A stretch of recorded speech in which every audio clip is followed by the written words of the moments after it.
자비로우신 우리 아버지 하나님, 한 해를 또 은혜 가운데 보내게 해주시고 또 한 해를 허락해 주신 것을 감사합니다. 이 시간 주 성령께서 함께 해주시고 또 하나님의 말씀으로 여러 가지 의문되는 것을 생각해 보려고 합니다. 주님께서 함께 해주시고 오늘 이 질문들을 통해서 주님의 크신 은혜와 사랑을 깨닫는 귀한 시간이 되도록 도와주시옵소서. 여기에 참석하신 모든 분들 더욱 크신 은혜와 사랑으로 함께 해주시고 또 주 안에서 주의 복음과 영광을 위해 살 수 있도록 더욱 역사해 주옵소서. 또 이곳에 참석하지 못한 형제자매들도 어디 있든지 주님께서 지켜주시고 도와주시옵소서. 오늘 모든 시종 함께 해주시고 도와주시기를 간절히 의지하오며 주 예수 그리스도 이름으로 기도하옵나이다. 아멘. 우리 성경 이사야 30장을 찾으시겠습니다. 이사야서 30장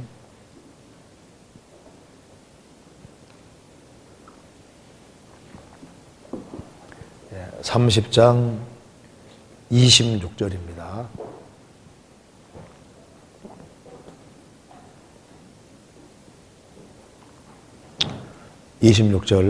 제가 읽겠습니다. 여호와께서 그 백성의 상처를 싸매시며 그들의 맞은 자리를 고치시는 날에는 달빛은 햇빛 같겠고 햇빛은 칠변에 되어 일곱 날의 빛과 같으리라. 거기까지입니다.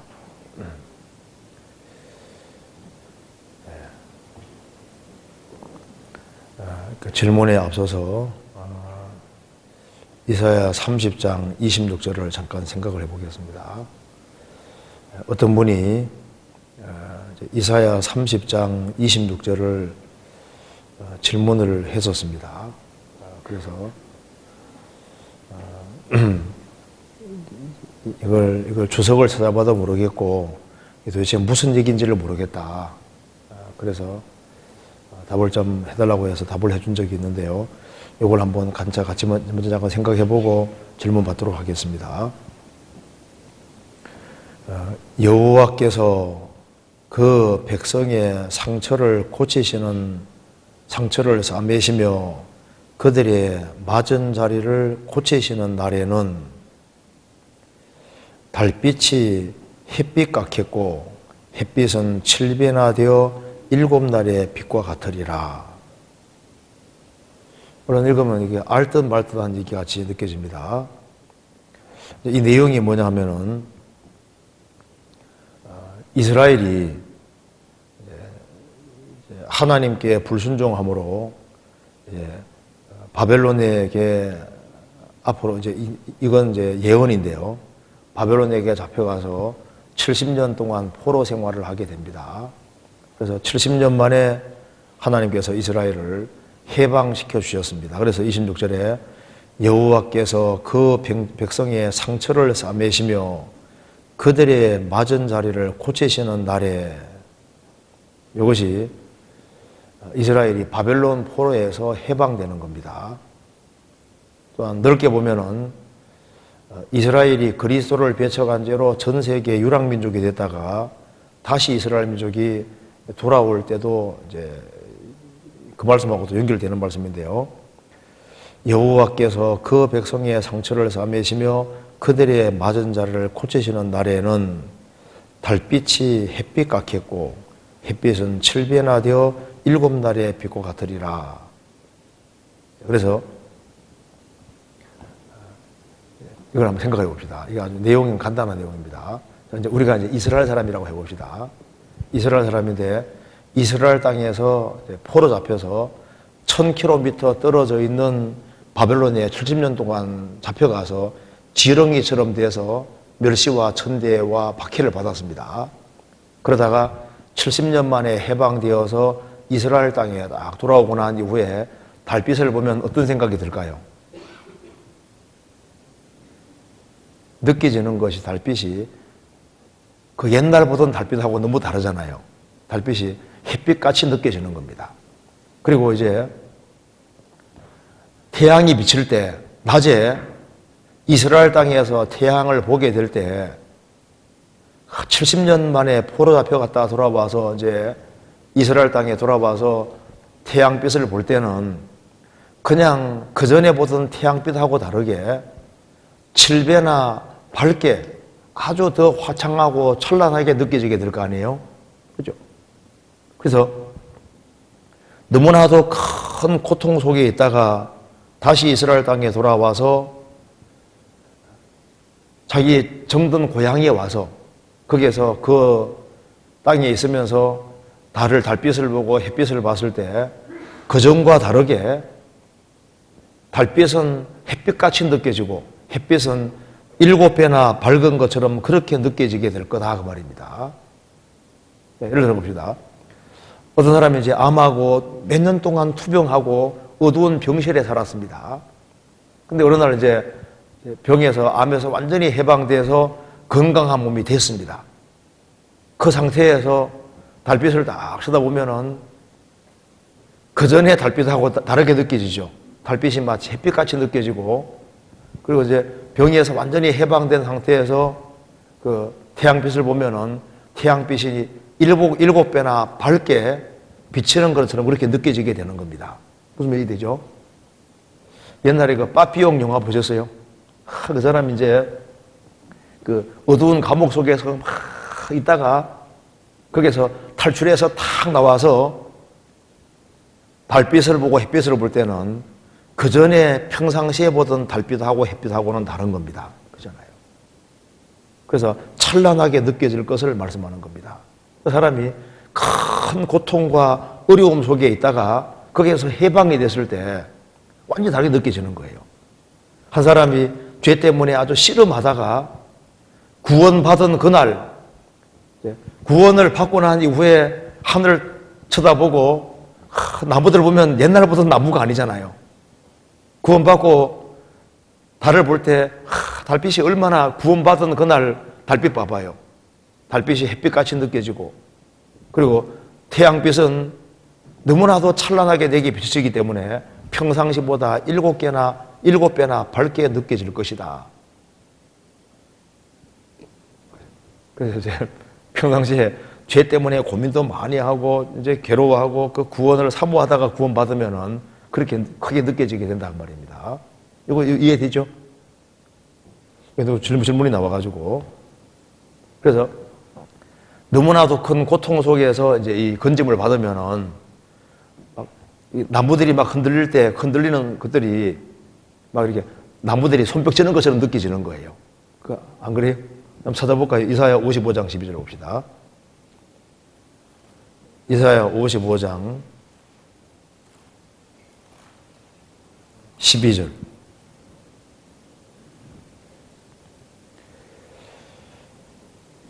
너희는 기쁨으로 나아가며 평안히 인도함을 받을 것이요 산들과 작은 산들이 너희 앞에서 노래를 바라고 들의 모든 나무가 손바닥을 칠 것이며, 그 하나님의 크신 은혜와 사랑을 입으면은 막 산들도 노래하는 것처럼 느껴지고 모든 나무들이 부딪히는 소리가 막 손바닥을 치면서 환영하는 소리 같이 그렇게 느껴지는데, 그러니까 필링 느껴지는 것 자체가 사람마다 다릅니다. 큰 곤란 속에서 이제 어려움을 겪고 해방이 되고 하면은 그런 은혜를 아주 크게 느껴지고 모든 산물들조차도 그렇게 다르게 아주 크게 와닿고 느껴질 것을 이렇게 말씀하는 겁니다. 오늘 한번 질문을 한번 생각해 보겠습니다. 여기 제일 첫 번째 질문, 요한일서 3장 보시겠습니다. 3장 14절.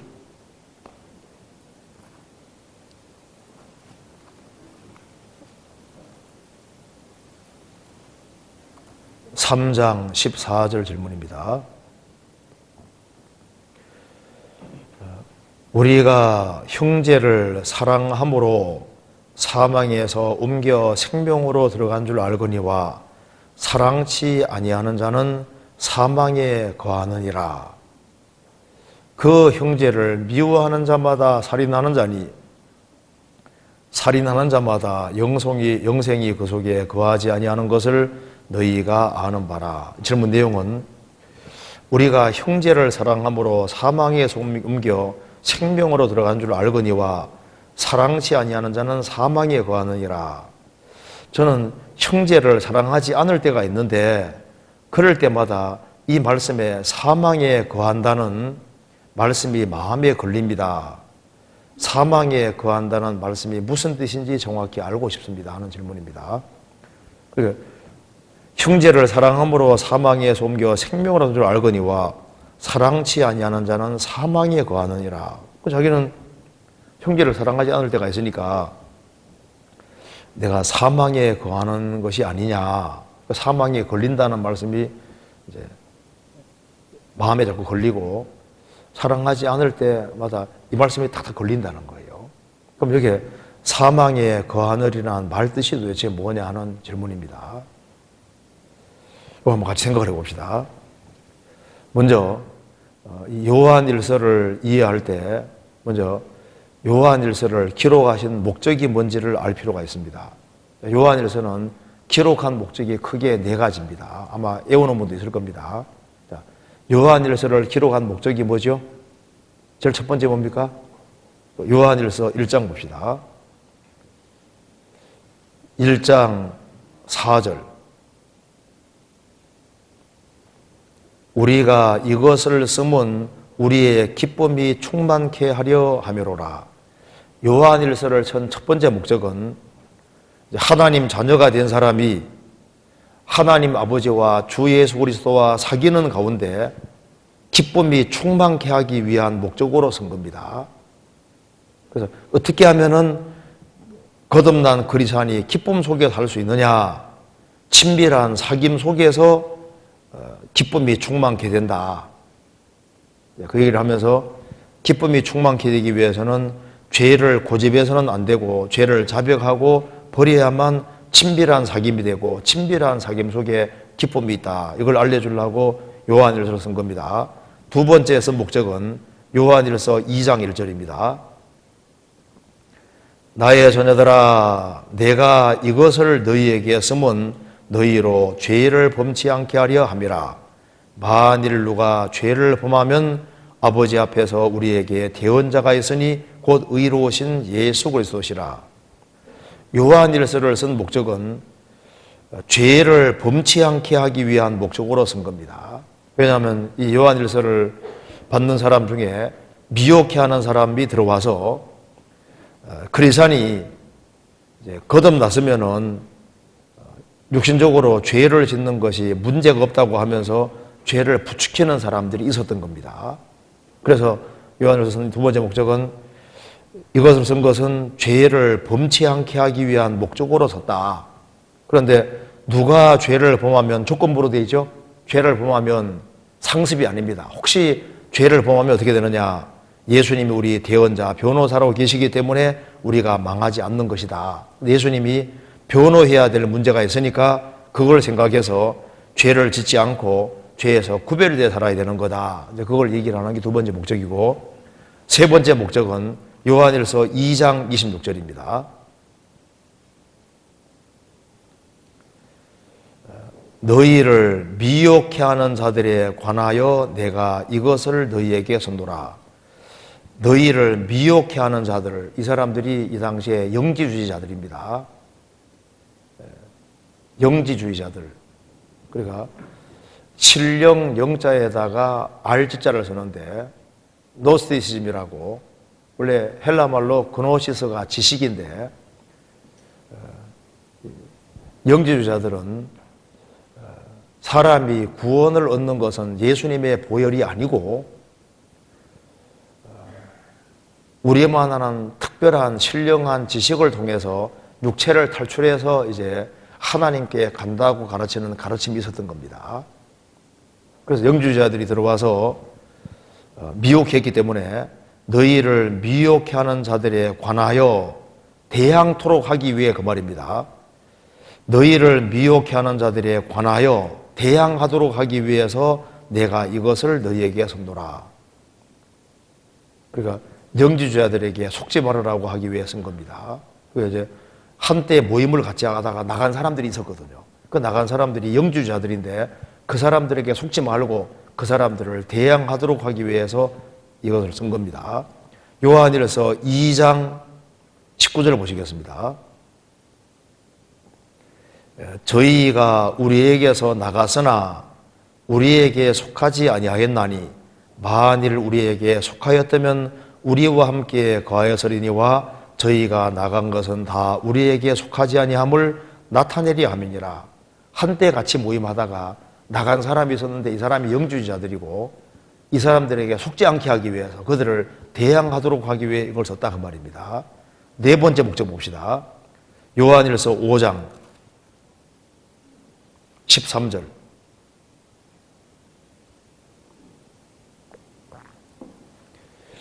내가 하나님의 아들의 이름을 믿는 너희에게 쓴 것은 너희로 하여금 너희에게 영생이 있음을 알게 하려 함이니라. 영지주의에 속하는 사람들은 예수님을 믿어서 구원 얻는다고 가르치지 아니하고 예수님은 실제로 육신을 입은 것이 아니라고 가르쳤습니다. 그렇기 때문에 그들은 구원 방법이 죄에서 예수님 피로 구원받는 그게 아니고 신령한 지식을 통해서 이제 육체를 이탈해서 이제 신령한 세계, 신령한 지식을 통해서 이제 간다고 생각했기 때문에 구원관 자체가 완전히 다른 사람들입니다. 그렇기 때문에 믿어서 구원받는 게 아니라고 하기 때문에 이걸 쓰고 있는 거예요. 내가 하나님의 아들 이름을 믿는 너희에게 이것을 쓴 것은 너희로 하여금 너희에게 영생이 있음을 알게 함이니라. 그래서 요한일서 1장 처음에도 예수님이 영원한 생명이라 그랬고 영원한 생명 되신 분이 세상에 오셨고 예수님이 영원한 생명이기 때문에 예수님이 속에 들어와 있는 사람은 영원한 생명 있는 사람이다. 이렇게 이제 논리를 전개하고 있습니다. 그래서 이제 요한일서를 쓴 목적은 크게 네 가지라는 걸 이해하면 되겠습니다. 그리고 이제 요한일서는 그럼 구원받았다는 증거가 뭐냐? 거짓된 미혹된 사람들이 들어와서 자꾸 엉뚱한 구원을 얘기를 하기 때문에 그 구원받았다는 내적인 증거와 외적인 증거가 뭔지를 논술을 하고 있는 겁니다. 이제 얘기를 하고 있는 거예요. 그러면 구원받았다는 내적인 증거가 뭐냐 하면서 내적인 증거는 5장 10절에 같이 읽어보겠습니다. 같이 읽겠습니다. 하나님의 아들을 믿는 자는 자기 안에 증거가 있고 하나님을 믿지 아니하는 자는 하나님을 거짓말하는 자로 만드나니 이는 하나님께서 그 아들에 관하여 증거하신 증거를 믿지 아니하였음이니라. 하나님의 아들을 믿는 자는 자기 안에 자기 속에 증거가 있다. 그 자기 속에 증거가 있는데 어떤 증거가 있느냐? 7절에 증거하는 이는 성령이시니 성령은 진리니라. 증거하는 이가 셋이니 성령과 물과 피라. 또한 이 셋이 합하여 하나이니라. 하나님의 아들을 믿는 사람은 자기 안에 증거가 있는데 그럼 자기 안에 증거가 어떻게 이루어지느냐? 7절에 증거하는 이는 성령이시니 성령은 진리니라. 증거하는 이가 셋인데 성령과 물과 피라.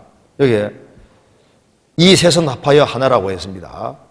그래서 성령에 대비될 만한 것이 피고 성령과 피와 동일한 성격이 있는 것이 물이라는 것은 여기에 말씀을 가르치고 있습니다. 물은 말씀입니다. 무슨 말씀이냐 하면은 성경 속에 예수님이 특별히 속죄해 주신다는 말씀이 바로 물입니다. 예수님이 속죄를 하신다는 그 말씀이 물이고 거기에다가 예수님은 피로 도장을 쳤고 성령께서는 그걸 믿게 해주시니까 성령과 물과 피가 하나다 그 말입니다. 그래서 하나님의 말씀을 듣는 가운데 그 예수님이 죄를 영원히 처리하는 그 사실에 예수님이 피를 쏟음으로써 입증하시지 않습니까? 성령 그거 믿게 하셨으니까. 그래서 자기 안에 이루어진 증거가 뭐냐면 바로 피입니다. 피. 성령이 그 말씀을 통해서 피공로를 믿어지게 하는 게 바로 증거. 그래서 찬송가에 그 피가 마음속에 큰 증거 됩니다. 그 피가 증거가 되고 피공로가 딱 믿어지는 거예요. 그게 내적인 증거고, 그리고 그 다음에 외적인 증거가 뭐냐? 이제 그러면 내가 예수님 피공로가 믿어지고 성령이 내 속에 오시다는 증거가 뭐냐 하면서 증거를 여러 가지 쭉 말씀하는데 그 중에 하나가 바로 사랑이라고 얘기를 한 겁니다. 그러면 내적인 증거 말씀했으니까 외적인 증거는 뭐냐? 첫 번째는 분별력입니다. 요한일서 2장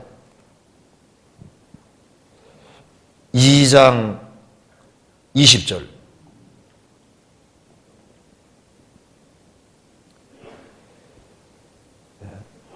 너희는 거룩하신 자에게서 기름 부음을 받고 모든 것을 아느니라.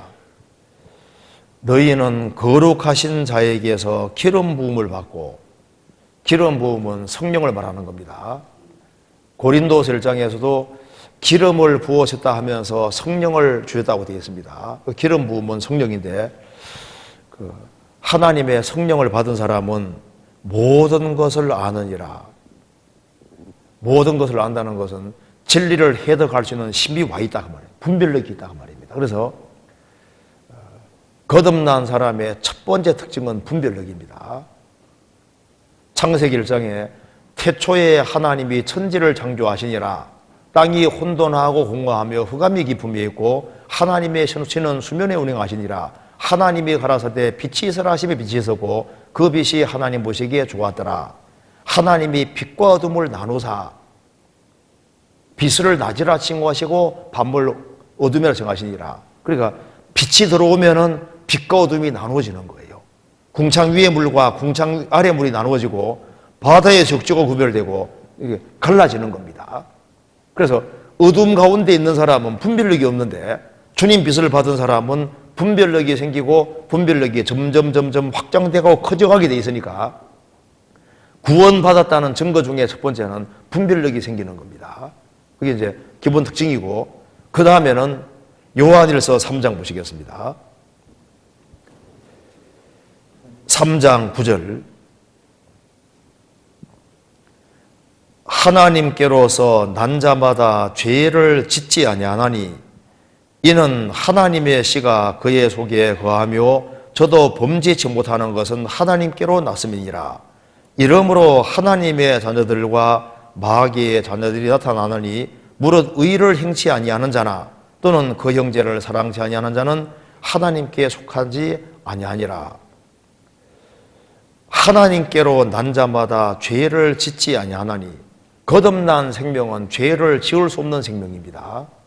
그리고 여기에 죄를 짓지 아니하나니 이는 하나님의 씨가 그의 속에 거하며 저도 범죄치 못하는 것은 하나님께로 났음이니라. 이 말은 범죄에 불가능하다는 말이 아닙니다. 요한일서 2장 1절에 다시 한번 봅시다. 나의 자녀들아 내가 이것을 너희에게 쓰면 너희로 죄를 범치 않게 하려 함이니라. 만일 누가 죄를 범하면 죄를 범할 가능성이 있다는 얘기지 않습니까? 그런데 여기 요한일서 3장 9절에 죄를 짓지 않는다는 것은 습관적으로 상습적으로 죄 짓지 않는다는 얘기인 겁니다. 상습적으로. 그래서 헬라 원어에도 구별이 되어 있습니다. 영역본에는 아마 키번 시닝으로 되어 있는 책도 그것도 있을 겁니다. 습관적으로 계속적으로 죄 짓지 않는다 그 말입니다. 왜 그럴 수 없냐 하면은 하나님의 씨가 그 속에 있기 때문에 죄를 거부하는 힘이 있는 거예요. 그래서 이러므로 하나님의 자녀들과 마귀의 자녀들이 나타난다. 죄의 구렁텅이에 살면서 자기 편한 대로 살면서 천당 간다고 생각하는 사람은 그게 처음부터 구원일 수가 없습니다. 죄를 지을 수는 있지만은 죄에 뛰쳐나오는 힘도 있거든요. 그래서 자기 편한 대로 살면서 천당 간다고 생각하는 사람은 속에 생명이 왔다는 말이 거짓말인 거예요.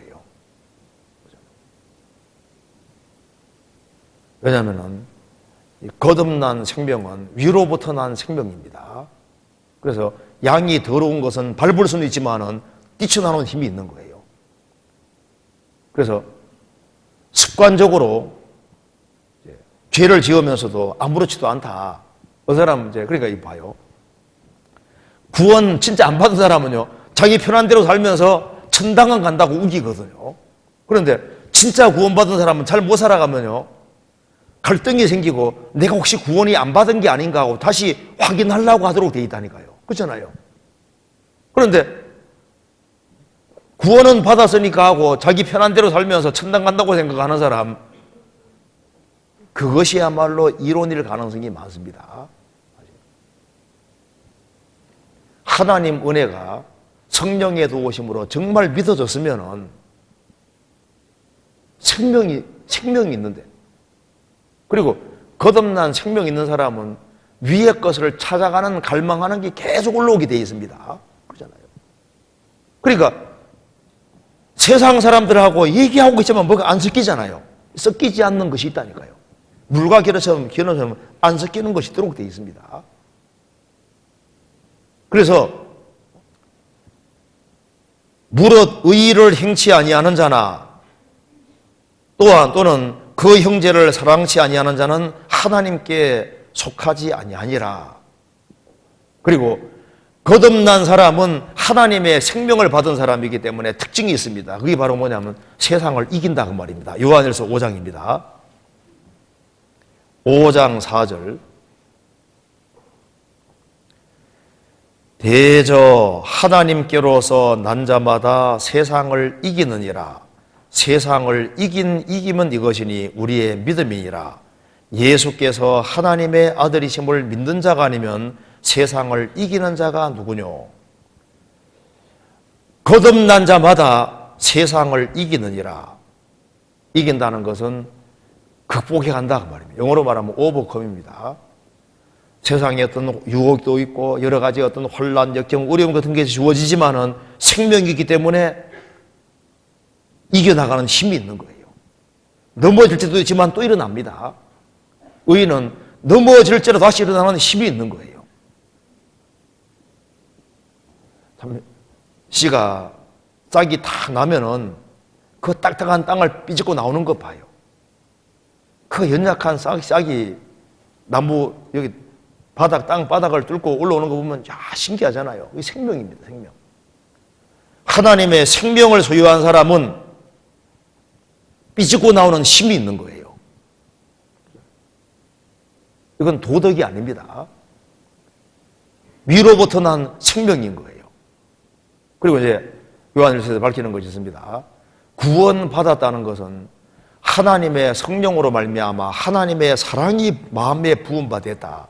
그렇기 때문에 구원받았다는 외적인 증거 중에서 제일 중요한 것이 뭔지 아느냐? 그것이 바로 형제 사랑이다. 이렇게 말을 하고 있는 겁니다. 요한일서 4장 7절입니다. 사랑하는 자들아 우리가 서로 사랑하자. 사랑은 하나님께 속한 것이니 사랑하는 자마다 하나님께로 나서 하나님을 알고 사랑하지 아니하는 자는 하나님을 알지 못하나니 이는 하나님은 사랑이심이라. 하나님의 사랑이 우리에게 이렇게 나타난 바 되었으니 하나님이 자기의 독생자를 세상에 보내심은 저로 말미암아 우리를 살리려 하심이니라.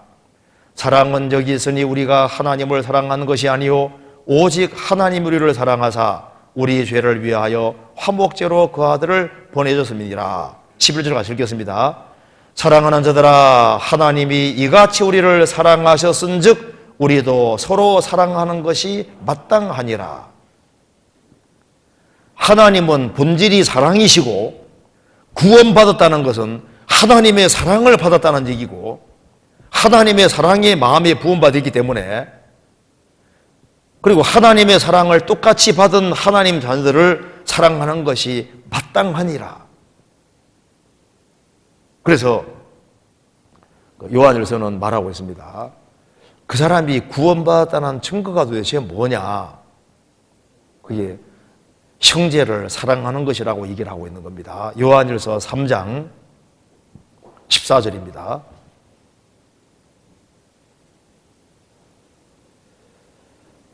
우리가 형제를 사랑함으로 사망에서 옮겨 생명으로 들어간 줄 알거니와 구원받았다는 증거가 도대체 뭐냐?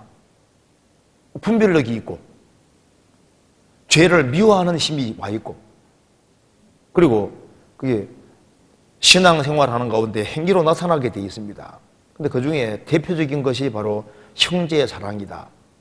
그래서 형제자매들을 보면 형제자매들하고 대화가 잘 되게 되잖아요. 그저 만나고 싶고 또 보고 싶고 그리고 형제자매들하고 같이 있으면 시간 가는 줄 모르고 형제를 사랑함으로 야, 저 사람은 정말 구원받았다는 것을 알 수 있다 그 말입니다. 그러니까 구원받았다는 외적인 증거 중에서 제일 중요한 것이 뭔지 아느냐? 형제를 사랑하는 것이다. 그런데 사랑치 아니하는 자는 사망에 거하느니라. 그 말은 무슨 말이냐면 하나님의 생명을 받고 거듭났다고 하는데 15절에 말한 대로 사랑치 아니한다는 말이 무슨 말입니까?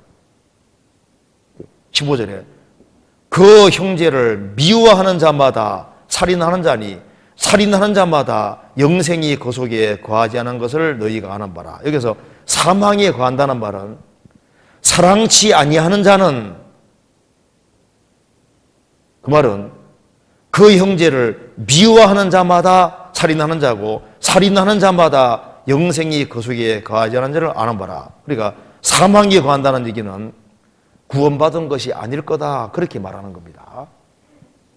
그럼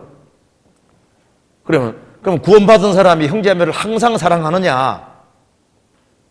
사랑하는 마음은 속에 항상 있어요. 있는데 육신이 그걸 막는다 그 말입니다. 어디 봅시다. 16절. 이건 이제 원칙을 말하는 겁니다. 원칙을 말하면서 16절입니다. 그가 우리를 위하여 목숨을 버리셨으니 우리가 이로써 사랑을 알고 우리도 형제들을 위하여 목숨을 버리는 것이 마땅하니라. 초대 교회 때부터 그랬고 실제 그렇게 하는 마음이 있습니다. 근데 거듭났는데 이거 고발하면은 형제가 죽어요. 그러면은 자기가 죽더라도 고발 못 하잖아요. 그러니까 거듭난 사람은 형제들을 위해서 목숨 버리는 것이 마땅하다는 걸 안다 그 말입니다. 그런데 17절에 누가 이 세상의 진보를 가지고 형제의 궁핍함을 보고도 도와줄 마음을 막으면 하나님의 사랑이 어찌 그 속에 거할까 보냐. 이 막으면 이게 육신이라는 그 말입니다. 형제자매들을 위해서도 목숨을 버리는 것도 마땅한 것을 알고 있는데 하물며 이 세상의 재물을 가지고 형제의 궁핍함을 보고도 도와줄 마음을 막으면 육신이 있다고 말입니다. 하나님의 사랑이 어찌 그 속에 거할까 보냐. 그 형제자매들이 항상 이쁜 짓을 하면은 이쁠 텐데 미운 짓을 가끔 하거든요. 그러니까 이제 마음이 탁 막히는 거예요. 그 막히는 건 이건 육신이다 그 말입니다. 그래서 18절에 자녀들아 우리가 말과 혀로만 사랑하지 말고 오직 행함과 진실함으로 하자. 이로써 우리가 진리에 속한 줄 알고 또 우리 마음을 주 앞에서 굳세게 하리로다. 그래서 형제자매를 사랑하는 사람은 그 사람이 하나님의 생명이 있다는 것을 외적으로 확실하게 보이는 분명한 증거가 되는 겁니다. 그래서 성경에서 말씀하기를 요한일서 2장 봅시다 이제. 그래서 여기에 구원받은 증거를 말하면서 요한일서 2장 보시겠습니다. 9절 빛 가운데 있다 하며 그 형제를 미워하는 자는 지속적으로 계속 미워하는 걸 말하는 겁니다. 지금까지 어두운 가운데 있는 자요. 참으로 복음을 깨우친 게 아닐 거다 그 말입니다. 그의 형제를 사랑하는 자는 빛 가운데 거하여 자기 속에 거리낌이 없으나 그래 되죠? 그래서 빛 가운데 있다고 말은 하는데 형제를 지속적으로 계속 미워할 수 있다면은 그 사람이 정말 구원받은 사람이겠느냐? 다시 구원을 점검해 봐야 될 것을 얘기를 하고 있는 겁니다. 그리고 3장 10절에 이러므로 하나님의 자녀들과 마귀의 자녀들이 나타나느니 무릇 의를 행치 아니하는 자나 또는 그 형제를 사랑치 아니하는 자는 하나님께 속하지 아니하니라. 그래서 형제자매들을 가까이 하지 아니하고 불신자들을 더 사랑하고 불신자들하고 더 친하고 그들과 운명과 고락을 함께 한다면 그 사람은 하나님께 속한 자가 아니니라. 구원받은 사람이 아닐 거라고 얘기를 하고 있습니다. 구원을 받은 사람은 생명이라는 게 사랑입니다. 그렇잖아요. 그 부모의 생명을 받은 형제지간들은 서로 사랑하는 게 있는데 같은 생명을 받았는데 하물며 그러한데 위로부터 생명을 받은 사람이 주님의 사랑을 가지고 있는데 그러면 주님 사랑하는 마음이 있고 형제자매 사랑하는 마음이 있고 불쌍한 영혼을 사랑하는 그 마음이 있는데 그 사랑이 없다. 지금 여기는 이제 질문하는 내용은 여기 이제 전년 사랑이 없는 걸 말하는 게 아니고요. 지금 여기 질문하는 내용이 성형제를 사랑하지 않을 때가 있는데 않을 때가 있죠. 육신이다 그 말입니다. 그럴 때마다 사망에 거한다. 사망에 거한다는 말은 여기 구원 안 받았다 그 말입니다. 사랑치 않는다는 말은 미워하고 잘못되기를 바라고 그게 마귀 마음이지 않습니까? 그래서 지금 이분은 여기에 이 질문한 것이 이게 마음에 딱 걸려야지 정상이에요. 사랑하지 않을 때가 있는데 그럼 내가 이게 혹시 사망에 거하는 게 아닌가 그 말씀에 마음이 걸린다. 걸려야지 맞죠? 형제를 미워하면서도 있지 않습니까? 마음에 안 걸리면 그거 진짜 문제입니다. 그렇죠? 그래서 사랑하는 것이 마땅하지만은 때로는 마음에 안 드는 게 있기 때문에 미워하는 마음이 생길 수 있다 그 말입니다. 그렇죠? 근데 그게 지속적인 것은 아닐 거다 그 말입니다. 사랑하지 않을 때가 있다. 지속적으로 미워하고 지속적으로 그렇다면은 그럴 수는 없잖아요. 상습적인 것은 될 수 없는 겁니다. 합당하지 않다는 얘기입니다. 그래서 여기에 구원받았다는 외적인 증거가 바로 이겁니다. 그래서 구원받은 증거가 뭐냐? 그건 생명인데 생명은 사랑이기 때문에 성령 열매 처음 시작이 사랑이지 않습니까? 오직 성령 열매는 사랑과 실학과 화평과 오래 참음과 자비와 양성과 충성과 온유와 절제니 이 같은 것을 금지할 법이 없느니라. 처음 시작이 사랑인 겁니다. 그래서 그리스도인이라는 표지가 사랑입니다. 사랑. 그래서 내가 너희를 사랑한 것 같이 너희도 서로 사랑하라.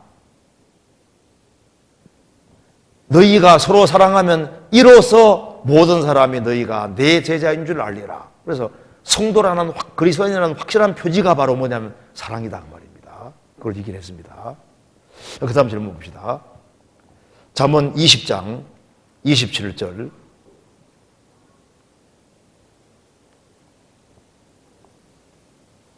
(20장 27절)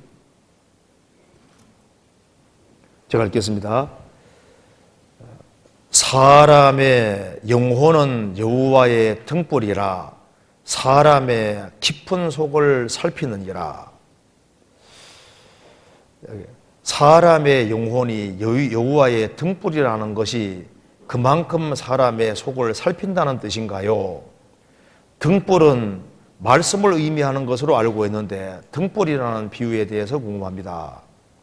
성경에서 등불이라는 것이 말씀만 의미하는 게 아닙니다. 성경에서는 주의 말씀은 내 발의 등이요 내 길의 빛이니이다. 말씀을 이제 등이고 빛이라고 말한 것도 있지 않습니까?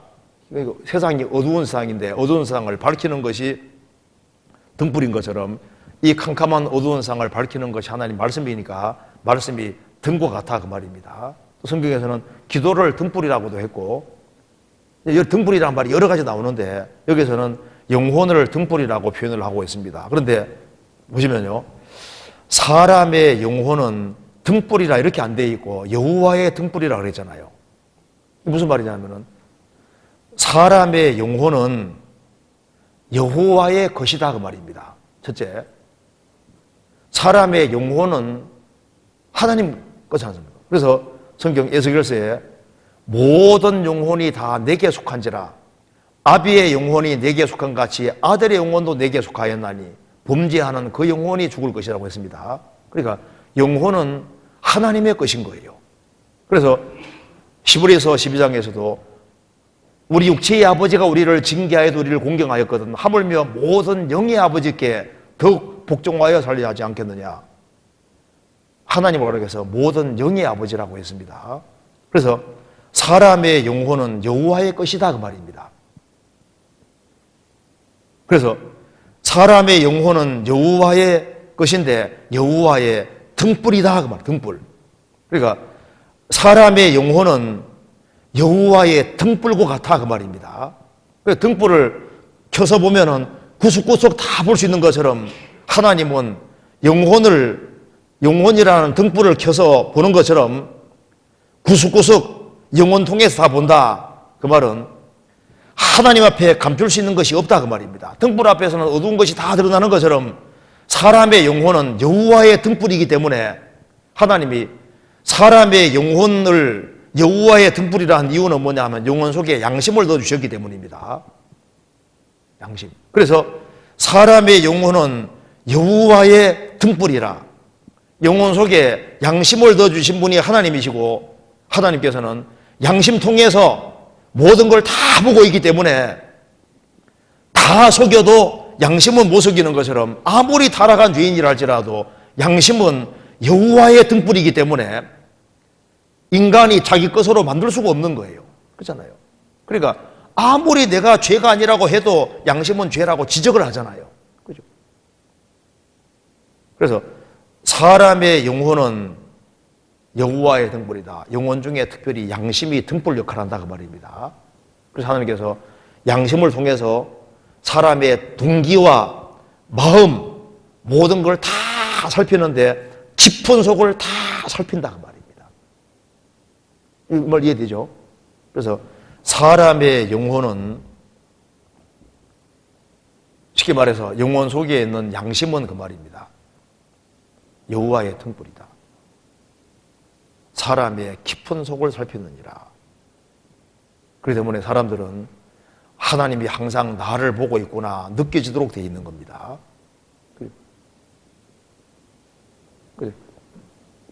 그러니까 하나님이 다 보고 있구나 어떻게 느껴요? 자기 양심으로 느끼잖아요. 그렇죠?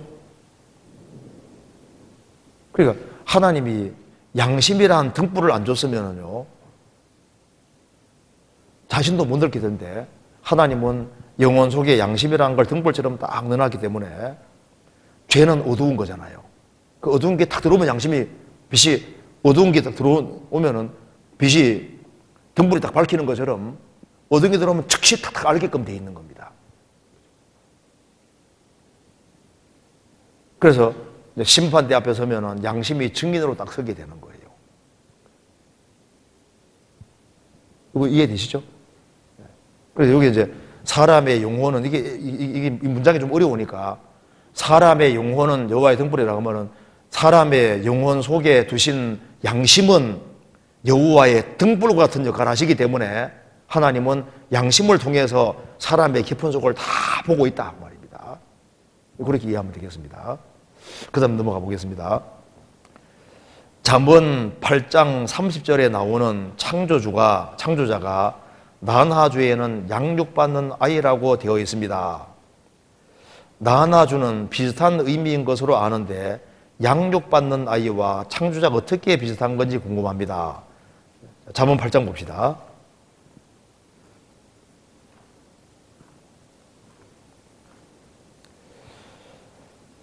잠언 8장 30절에 내가 그 곁에 있어서 창조자가 되어 날마다 그 기뻐하신 바가 되었으며 항상 하나님 앞에서 즐거워하였으며 이 말씀에서 창조자 1번 밑에 나눠주에 양육받는 아이라고 이렇게도 번역할 수 있다 이렇게 써놓은 겁니다.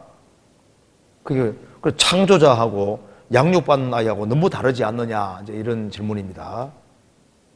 누가 성경을 좀 열심히 읽어보는 사람 아니면 이거 질문하기 어려워요. 이걸 구원받은 식구 중에 누가 했을까? 이거 한번 생각을 해봅시다. 이것이 이제 예수님에 대한 말씀입니다.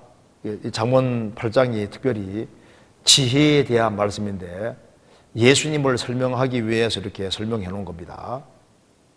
이걸 이제 이해하기 위해서는 원래 8장 20절부터 21절부터 읽어야 됩니다. 제가 읽어보겠습니다. 이제 굉장히 중요한 구절입니다. 이게 신약과 연결되어 있으니까 제가 읽어보겠습니다. 여호와께서 그 조화의 시작 곧 태초에 일하시기 전에 나를 가지셨으며, 이게 이제 지혜라는 말이에요. 지혜를 가지셨으며 예수님을 지금 설명하기 위한 겁니다. 만세 전부터 상고부터 땅이 생기기 전부터 내가 세움을 입었나니, 그러니까 우주 만물 창조 전부터 있었다는 겁니다. 아직 바다가 생기지 아니하였고 큰 샘들이 있기 전에 내가 이미 났으며 산들이 세우심을 입기 전에 언덕이 생기기 전에 내가 이미 났으니 하나님이 아직 땅도 들도 세상에 진토의 근원도 짓지 아니하셨을 때에라. 그가 하늘을 지으시며 궁창에 해면을 두르실 때 내가 거기 있었고 그가 위로 구름 하늘을 견고하게 하시며 바다의 샘들을 신비케 하시며 바다의 한계를 정하여 물로 명령을 거스르지 못하게 하시며 또 땅의 기초를 정하실 때 내가 그 곁에 있어서 창조자가 되어 날마다 그 기뻐하신 바가 되었으며 항상 그 앞에서 즐거워하였으며 사람이 거처할 땅에서 즐거워하며 인자들을 기뻐하였었느니라. 예수님에 대한 말씀인데, 먼저 여기 첫 번째, 예수님은 우주 만물 창조하기 전에, 지혜는 우주 만물 창조하기 전에 있었다는 것을 여기에 첫 번째 강조하고 있습니다. 22절 다시 봅시다. 여호와께서 그 조화의 시작 곧 태초에 일하시기 전에, 그러니까 이 우주 만물이 창조되기 전입니다. 전에 나를 가지셨으며 만세 전부터 상고부터 땅이 생기기 전부터 내가 세움을 입었나니 아직 바다가 생기기 전에 했고 큰 샘들이 있기 전에 내가 이미 났으며, 이미 났다고 되어 있죠. 그 났다는 말이 장자다 그 뜻입니다. 그러니까 이 모든 우주 만물이 있기 전에 내가 이미 났다는 말이 바로 무슨 말이냐 하면은 요거 잠깐 듣고 찾아봅시다. 골로새서 1장입니다.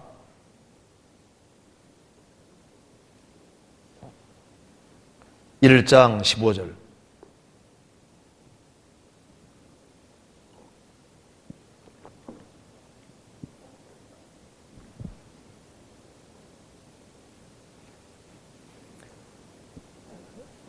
그는 예수님은 보이지 아니하는 하나님의 형상이요 모든 창조물보다 먼저 뭐라고요?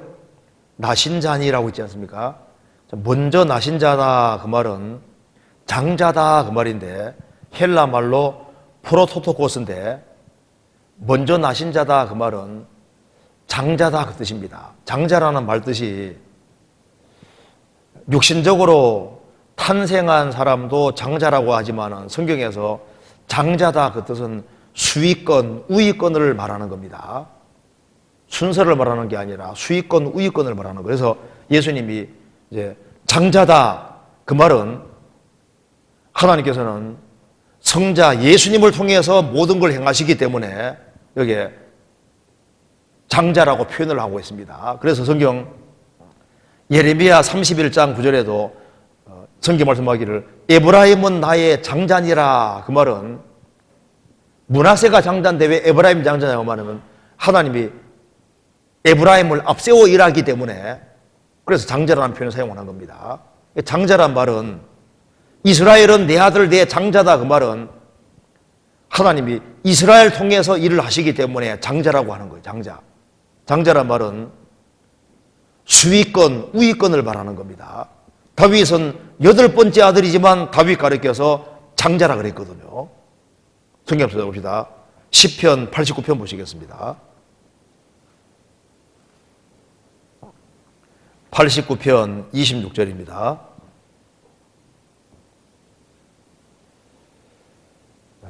27절 제가 읽어보겠습니다.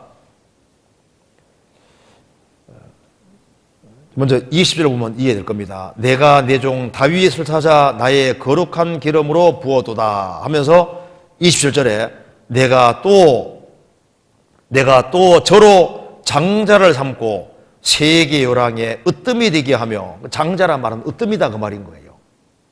그래서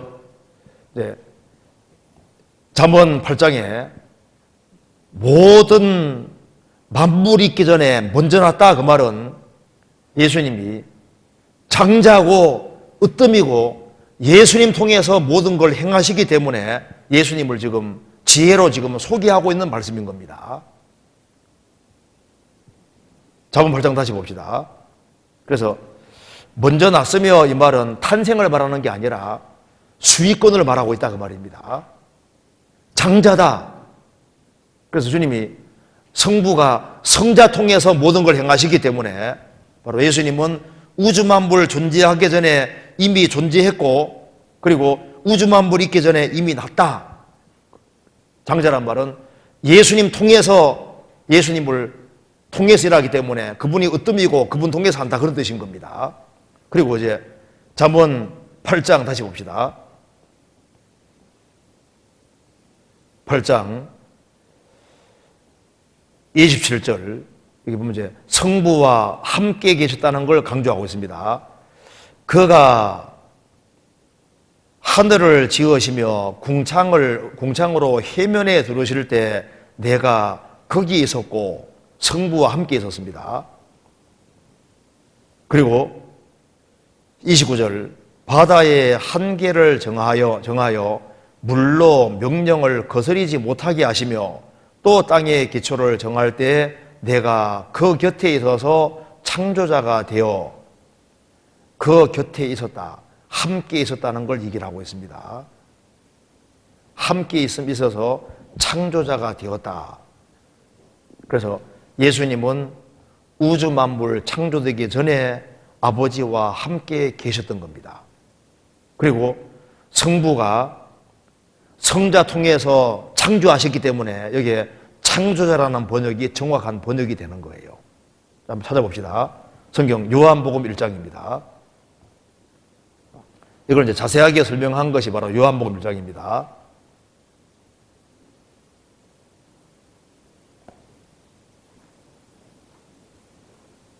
(1장 1절) 태초에 말씀이 계시니라. 이 말씀이 하나님과 함께 계셨으니, 함께 계신 것이 맞지 않습니까? 이 말씀은 곧 하나님이시니라. 태초에 그가 하나님과 함께 계셨고 만물이 그로 말미암아 지은 바 되었으니 지은 것이 하나도 그것 없이는 된 것이 없느니라. 그러니까 이 우주 만물을 직접 창조하신 분은 바로 예수님이기 때문에 창조자가 되어 이렇게 말하고 있는 겁니다. 그러니까 예수님은 삼위일체의 하나님으로서 이 우주 만물이 존재하기 전에 성부와 성령과 함께 계셨고 만물이 성자 예수님으로 말미암아 지은 바 되었으니 지은 것이 하나도 그것 없이는 된 것이 없느니라. 그러니까 우주 만물을 직접 창조하신 분은 바로 예수님인 겁니다. 성경 히브리서 보시겠습니다. 히브리서 1장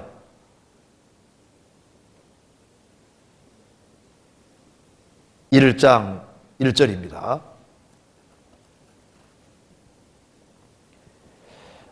옛적에 선지자들로 여러 부분과 여러 모양으로 우리 조상들에게 말씀하신 하나님이 이 모든 날 마지막에 아들로 우리에게 말씀하셨으니, 그 다음 같이 읽어보겠습니다.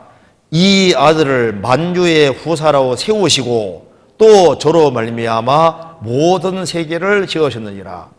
이 아들을, 예수님을 만유의 후사로 세웠기 때문에 예수님은 우주 만물 창조하기 전에 이미 났으며 그렇게 표현하고 있는 거예요. 장자고 예수님 통해서 하나님이 모든 걸 행하시기 때문에 예수님이 바로 장자고 만유의 후사다 그 말입니다. 그리고 또 저로 말미암아 모든 세계를 지으셨느니라. 그러니까 이 전 세계를 직접 만드신 분은 누구냐? 누굽니까? 예수님인 거예요. 예수님.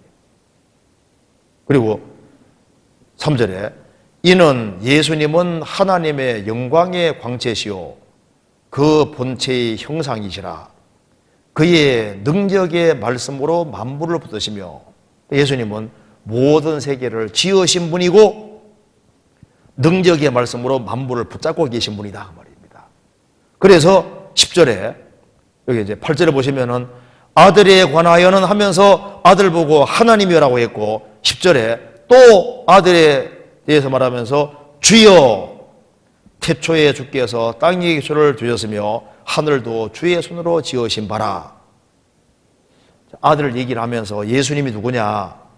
아들이라고 하면서 하나님이요.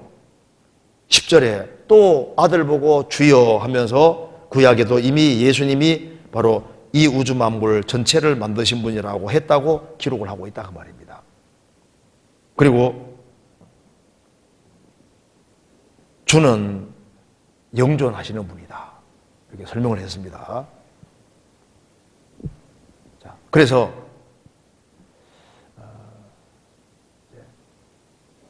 예수님이 누구냐 하면은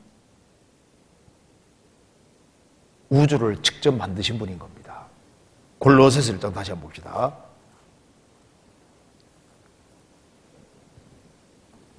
1장 15절 보세요. 그래서 여기 이제 15절 내용하고 잠언 8장 똑같은 내용입니다. 그는 보이지 아니하는 하나님의 형상이요 모든 창조물보다 먼저 나신 자니 장자다 그 말입니다. 으뜸이다 그 말입니다. 만물이 그에게 창조되되 하늘과 땅에서 보이는 것들과 보이지 않는 것들과 혹은 보호자들이나 주관들이나 정사들이나 권세들이나 만물이 다 그로 말미암고 그를 위하여 창조되었고, 그러니까 눈에 보이는 것 보이지 않는 모든 것을 창조하신 분이고, 보호자들, 주관들, 정사들, 권세들이 뭡니까? 천사세계. 천사도 직접 만드신 분이 바로 예수님이고, 만물도 예수님이 직접 만드셨기 때문에 다 그로 말미암고 그를 위하여 창조되었다. 그러니까 우주가 존재하는 목적이 예수님이고 모든 존재의 원인이 되신 분이고 목적이 되시는 분이 바로 뭐냐? 바로 예수님이다. 그래서 만물이 나고 만물이 말미암은 자다. 만물의 존재 목적이고 만물의 근원 되시고 만드신 분은 바로 예수님인 겁니다. 바로 이분이 사람이 되신 거지 않습니까? 요한복음 1장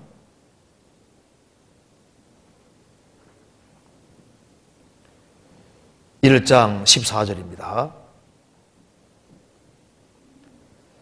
말씀이 육신이 되어 우리 가운데 거하심에 우리가 그 영광을 보니 아버지의 독생자의 영광이요 은혜와 진리가 충만하더라. 18절 본래 하나님을 본 사람이 없어되 아버지 품속에 있는 독생하신 하나님이 나타내셨느니라. 여러분 밑에 5번 밑에 보면 어떤 사본에는 독생자라 그랬죠? 그래서 양육받는 아이다 이렇게 이제 번역한 이유가 예수님은 하나님의 독생자니까. 그런데 문맥에 봤을 때는 창조자가 되어 이렇게 번역하는 것이 더 맞는데 양육받는 아이라고 이렇게 번역할 수는 있지만은 문맥에 봤을 때 창조자라고 번역하는 것이 맞는 겁니다. 그래서 하나님이 천지를 창조하실 때 삼위 하나님의 역사로 창조가 된 겁니다. 그래서 성부, 성자, 성령 삼위 하나님 역사로 이 우주가 만들어진 거예요. 구원도 성부, 성자, 성령 삼위 역사로 구원이 이루어지는 겁니다. 성부는 구원을 계획했고 성자는 십자가로 죽으심으로 구원 완성하셨고 성령께서는 믿어지게 하셨으니까 성부, 성자, 성령 삼위 역사로 우리가 구원을 받는 겁니다. 그래서 이 잠언 8장에 다시 한번 잠깐 봅시다. 여기 이제 중요한 구절이 이겁니다. 인간이 만들어질 때 주님이 얼마나 지혜가 얼마나 기뻐하는지 봐봐요. 8장 30절에 내가 그 곁에 있어서 태초에 말씀이 계시니라. 이 말씀이 하나님과 함께 계셨으니 이 말씀은 곧 하나님이시네. 그러니까 함께 있는 것도 맞고 하나님 것도 맞는 거예요. 곁에 있어서 창조자가 되어 날마다 그 기뻐하신 바가 되었으며 항상 그 앞에 즐거워하였으며 사람이 거처할 땅에서 즐거워하며 인자들을 기뻐하였었느니라. 그래서 지구상에 사람이 만들어지니까 얼마나 좋아하셨어요. 왜? 그리스도의 신부가 나타나게 되는 거니까. 그래서 사람이 거처할 땅에서 즐거워하며 인자들을 기뻐하였느니라. 그러니까 이 우주를 만드시고 지구 만드시고 지구상에 하나님 형상 받은 사람이 만들어질 때 보시고 뭐라고요? 심히 좋았더라. 심히 좋았다고 했는데 이 인간이 타락이기 때문에 그래서 예수님이 세상에 오시게 됐고 십자가 죽으심으로 구원을 완성하게 됐던 겁니다. 성경 전도서 12장에 너는 청년의 때 너의 창조자를 기억하라 되어 있는데 시보리어에는 복수로 되어 있습니다. 창조자들로 되어 있거든요. 왜? 성부, 성자, 성령 삼위의 하나님으로 말미암아 사람이 만들어지기 때문에 창조자들로 되어 있는 거예요. 태초에 하나님이 천지를 창조하시니라. 하나님이 엘로힘 복수로 되어 있습니다. 창조하시니라는 단수로 되어 있는 겁니다. 그러니까 하나님은 한 분이신데 성부, 성자, 성령 구별이 있는 거예요. 그래서 삼위의 하나님 역사로 말미암아 창조가 됐는데 우리가 이제 알아야 될 것은 성부가 성자 통해 창조했으니까 이 우주 만물을 직접 만든 창조자는 예수님인 겁니다. 예수님이 세상에 오셨으니까 창조주가 오신 거예요. 아세요? 우리 만드신 분이 직접 오셔서 죽으신 겁니다. 그리고 부활해 주신 겁니다. 나중에 이제 사람들은 예수 하면요, 그냥 뭐 이제 간단하게 생각하는데 이제 나중에 예수님을 이제 만나면요, 진짜 예수님을 소홀히 대한 것이 얼마나 큰 죄인지를 진짜 깨닫게 될 겁니다. 그 다음 이제 넘어가 봅시다. 이거 질문 많으니까요. 그 다음 넘어가 봅시다. 그 다음 질문 봅시다. 로마서 7장 17절 봅시다. 로마서 7장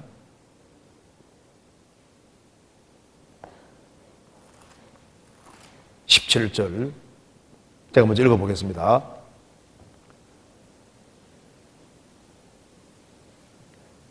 이제는 이것을 행하는 자가 내가 아니요 내 속에 거하는 죄니라. 이단에서는 잘못 해석하는 것으로 알고 있는데요, 정확한 뜻을 알고 싶습니다. 여기 이제는 이것을 행하는 자가 내가 아니요 내 속에 거하는 죄니라. 내 속 곧 내 육신에 선한 것이 거하지 않은 줄 아노니 원하면 내게서나 선을 행하는 것은 없노라.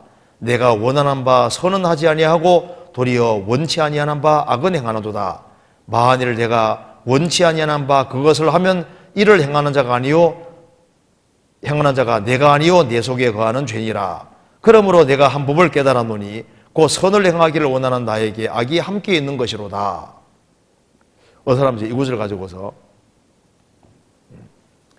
이제 이것을 행하는 자가 내가 아니요 내 속에 거하는 죄니라. 그리고 2절에 만일 내가 원치 아니하는 그것을 하면 이를 행하는 자가 내가 아니요 내 속에 거하는 죄니라. 그랬으니까 죄짓고도 내가 죄짓는 게 아니라 내 속에 있는 죄가 죄를 지었으니까 그렇게 해서 양심의 위로를 받는 사람이 있다고 말입니다. 실제로 그런 사람이 있어요. 그래서 어떤 사람은 이제 구원 받고 난 이후에 짓는 죄는 하나도 문제가 안 된다. 왜? 내가 짓는 것이 아니라 내 속에 거하는 죄가 죄를 짓는 거니까 그 죄 짓고 나서 다 함대한 거예요. 이게 그런 뜻이 아닙니다. 자기가 죄 지어놓고 내가 죄 지은 게 아니다, 지금 이 얘기 좀 하려고 하는 게 아닙니다.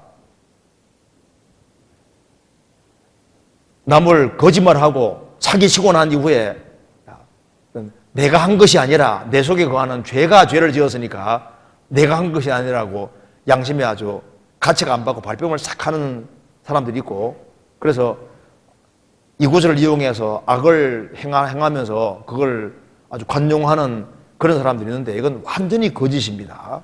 그 말이 아니죠. 지금 이게 무슨 말이냐 하면은, 이제는 이것을 행하는 자가 내가 아니요 내 속에 거하는 죄니라 하면 설명을 하고 있습니다.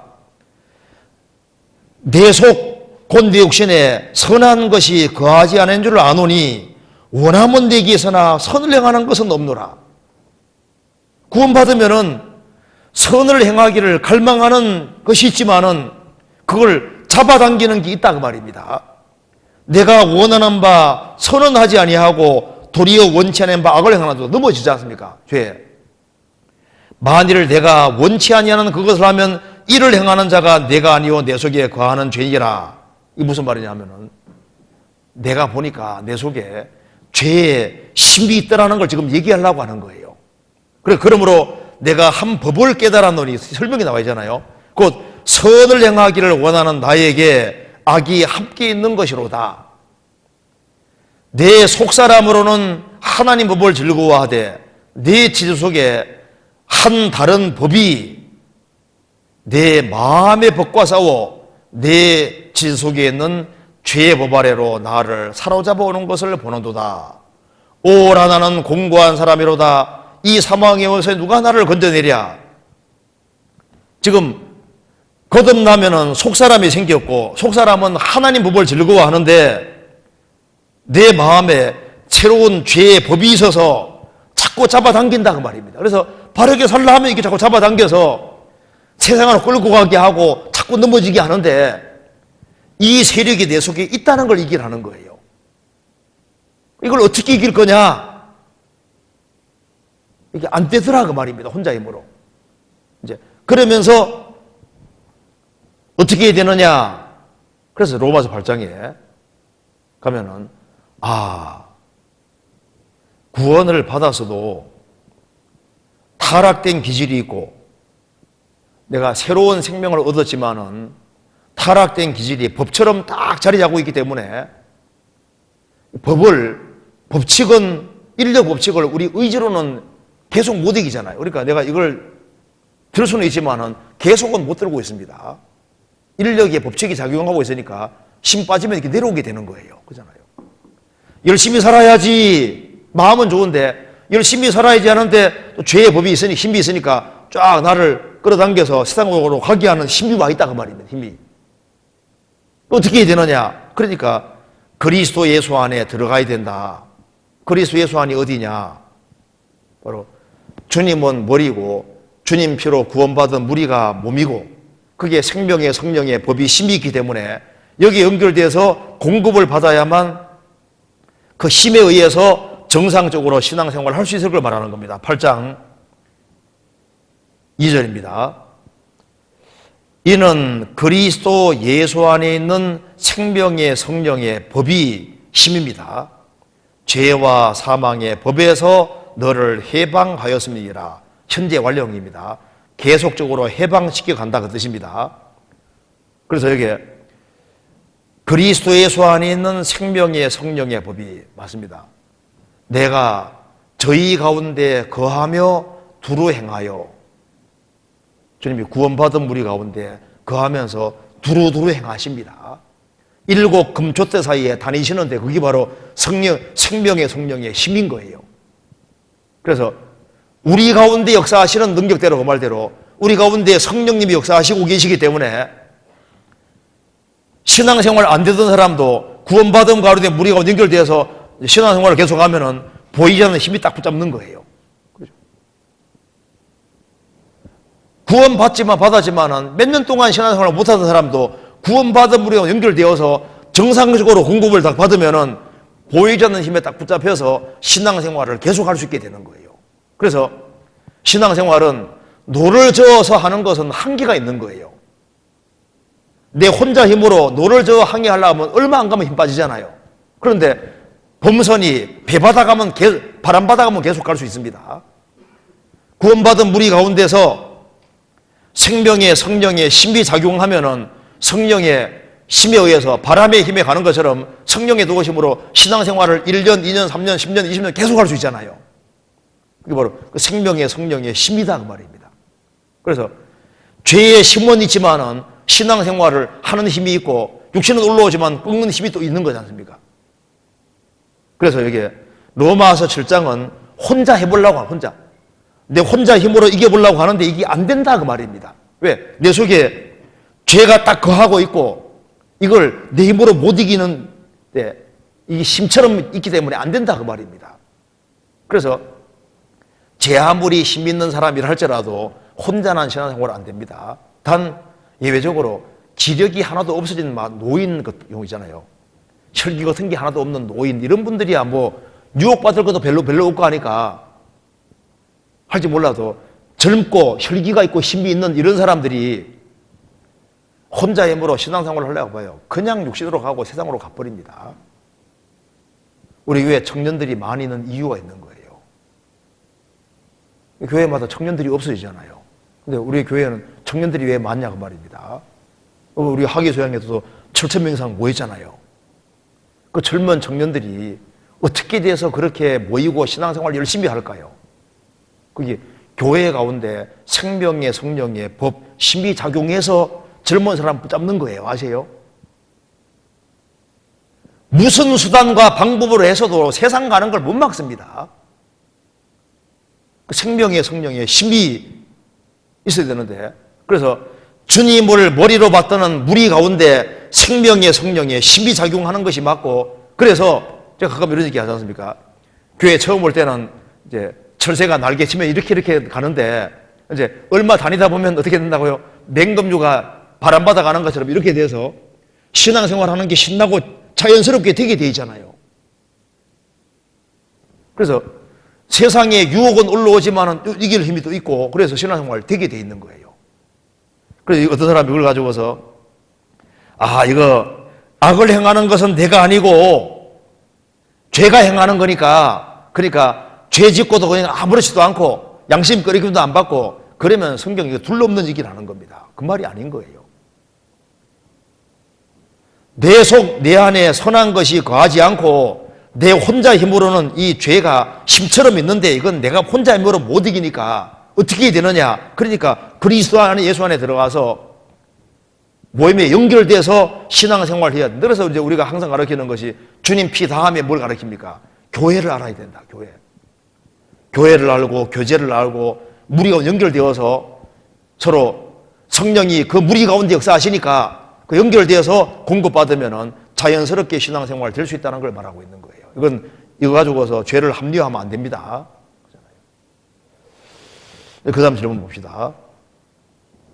누가복음 4장 보시겠습니다. 4장. 이것도 참 좋은 질문입니다. 누가복음 4장 5절입니다.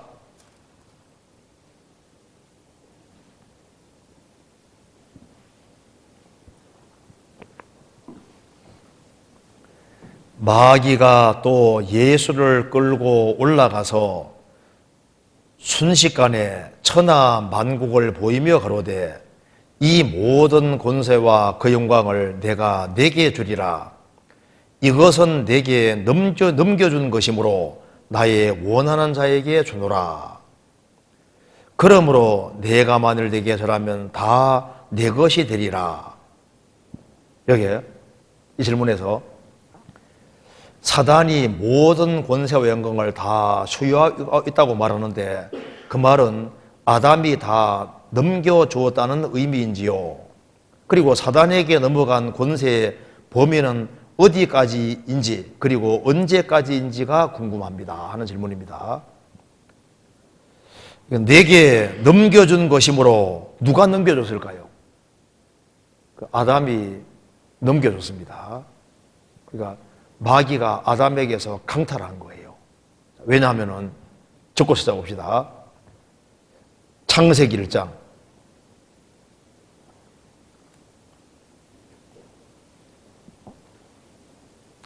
1장 28절.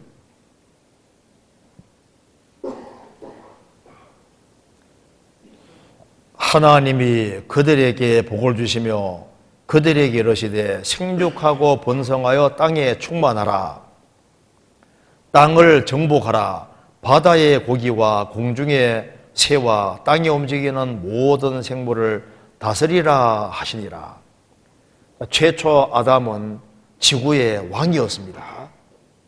그래서 이 지구상에 있는 모든 것을 지배하고 다스리라는 명령을 부여받았으니까 다스리다, 왕적인 지에 있었다고 말입니다. 그런데 아담이 마귀 게임에 빠져서 범죄함으로 아담은 종으로 탈락하게 되고 그 주도권을 마귀가 잡게 됐습니다. 그래서 이제 누가복음 4장에서 이 모든 것은 내게 넘겨준 것이므로 아담이 넘겨준 겁니다. 그러므로 나의 원하는 자에게 주노라. 그래서 강탈했다는 의미에서 이제 마귀는 아담에게서 권리도 없는 마귀가 아담에게 강탈했습니다. 강탈이라는 의미에서 세상 임금이 되어 있는 겁니다. 그래서 예수님께서 넘겨준 것은 사실이기 때문에 예수님께서도 마귀가 가르쳐서 뭐라 했습니까? 세상 임금이라고 분명히 말을 했습니다. 마귀가 세상 임금인 거예요. 보이지 않는 임금이 예수님 오시기 전까지 보이지 않는 임금 역할을 한 게 누굽니까? 마귀인 거예요, 마귀. 성경에서 봅시다. 요한복음 14장.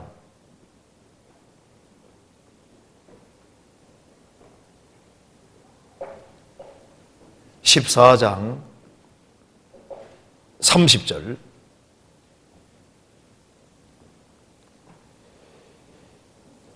이후에는 내가 너희와 말을 많이 하지 아니하리니 이 세상 임금이 오겠음이니라. 그러나 저는 내게 관계할 것이 없으니. 참 무서운 말이 나와 있죠. 예수님 말씀하시기를 이 세상 임금이 오겠음이니라. 자, 마귀가 가르쳐서 뭐라 했습니까? 이 세상 임금이라고 했습니다. 마귀가 예수님 오시기 전에 임금으로 다 군림했던 거예요. 이 세상 임금으로. 요한복음 12장 보시겠습니다. 12장 31절 같이 한번 읽어보겠습니다. 이제 이 세상 심판이 이르렀으니 이 세상 임금이 쫓겨나리라. 이제 이 세상에 심판이 이르렀으니. 예수님 십자가 죽으시는 게 뭡니까? 이것이 이 세상 심판이고 우리 죄의 심판이고 누구 심판입니까? 마귀 머리가 깨지는 거지 않습니까? 이 세상 심판이 이르렀으니 이 세상 임금이 쫓겨나리라. 그래서 예수님 십자가 못 박히실 때 거기가 마귀가 머리가 깨진 겁니다. 뱀머리가 깨진 거예요. 지금은 꿈틀거리기 뿐인 겁니다. 그래서 이 세상 임금이 쫓겨나리라. 그래서 아담이 지구의 왕이었는데 마귀에게 빼앗겼고 예수님은 십자가의 죽으심으로 죄를 대속하시고 마귀 머리를 깨버렸기 때문에 예수님이 아담이 실패함으로 빼앗긴 모든 것을 다 되찾게 된 겁니다. 그런데 아직까지 마귀는 이제 머리 깨진 뱀에 불과하지만 아직까지 예수님 재림할 때까지는 역사를 하기 때문에 아직까지 이 세상 신으로 지금 임금으로 활동하고 있는 거예요. 그래서 예수님이 마귀를 가리켜서 이 세상 임금이고 또 바울 사도는 이 세상 신이라고 얘기했던 겁니다. 성경 고린도후서 4장 봅시다.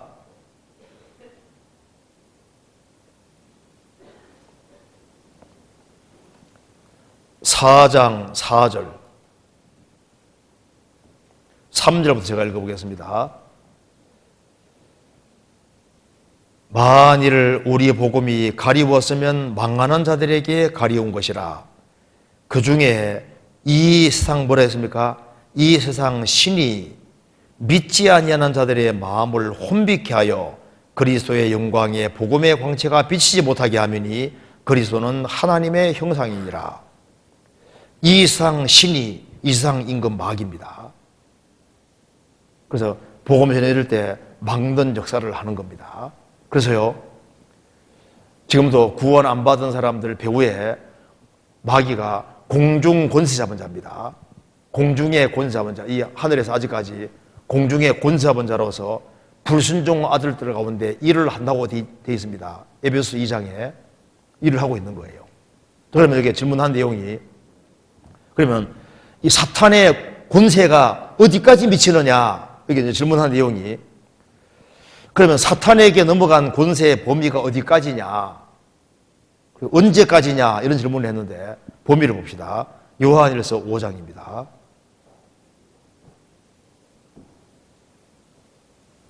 (5장) 19절.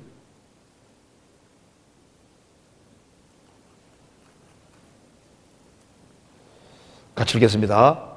또 아는 것은, 요한일서 5장 19절 같이 읽읍시다. 또 아는 것은 우리는 하나님께 속하고 온 세상은 악한 자 안에 처한 것이며, 우리는 거듭난 우리는 하나님께 속하고 온 세상은 악한 자 안에 처한 것이며, 온 세상이 악한 자, 아직까지 사탄의 권세 아래 있다 그 말입니다.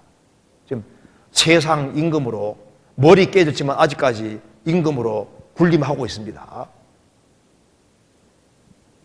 예수님이 하나님 나라 가져오셔서 길을 내려뒀는데 아직까지 거기에 붙잡혀 있는 사람들이 많이 있는 거예요.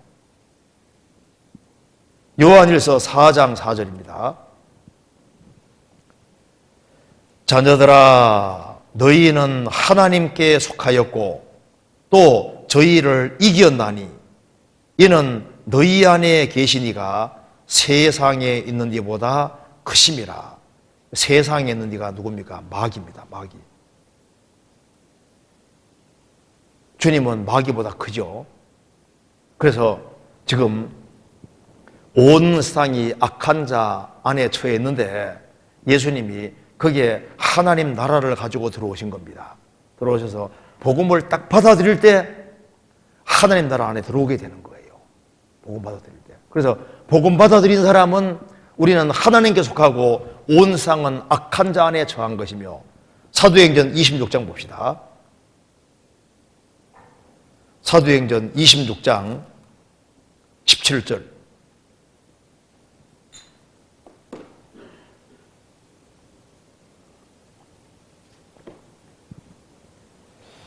이스라엘과 이방인들에게 보내어, 이 이방인들에게 내가 너를, 바울 사도를 구원하여 저희에게 보내어 그 눈을 뜨게 하여 어둠에서 빛으로, 그 다음 뭐라 했습니까? 사단의 권세에서 하나님께로 돌아가게 하고 죄의 사함과 나를 믿어 거룩게 된 무리 가운데서 기업을 얻게 하리라 하더이다. 구원받을 때 사탄의 권세에서 하나님께로 돌아온 겁니다. 흑암의 권세에서 하나님의 사랑의 아들의 나라로 들어오게 된 겁니다. 한 군데 더 봅시다. 누가복음 11장입니다. 그래서 예수님이 오시기 전에는 이랬습니다. 11장 20절.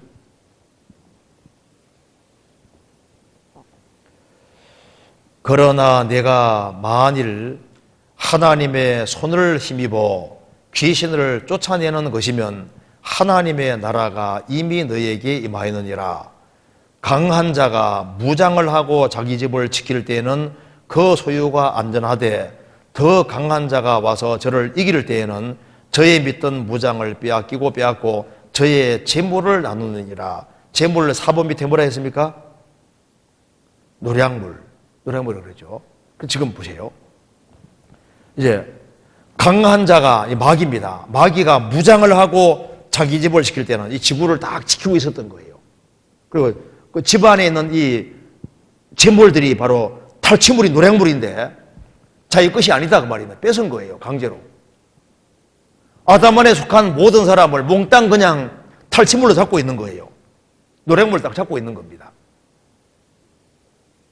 그래서 온 세상은 악한 자 안에 처해 있는데 더 강한 자가 와서 저를 이겼습니다. 예수님 오셔서 마귀 머리를 깨버렸고 저의 믿던 무장을 빼앗고 주님이 무장 해제 시켜놓은 거예요.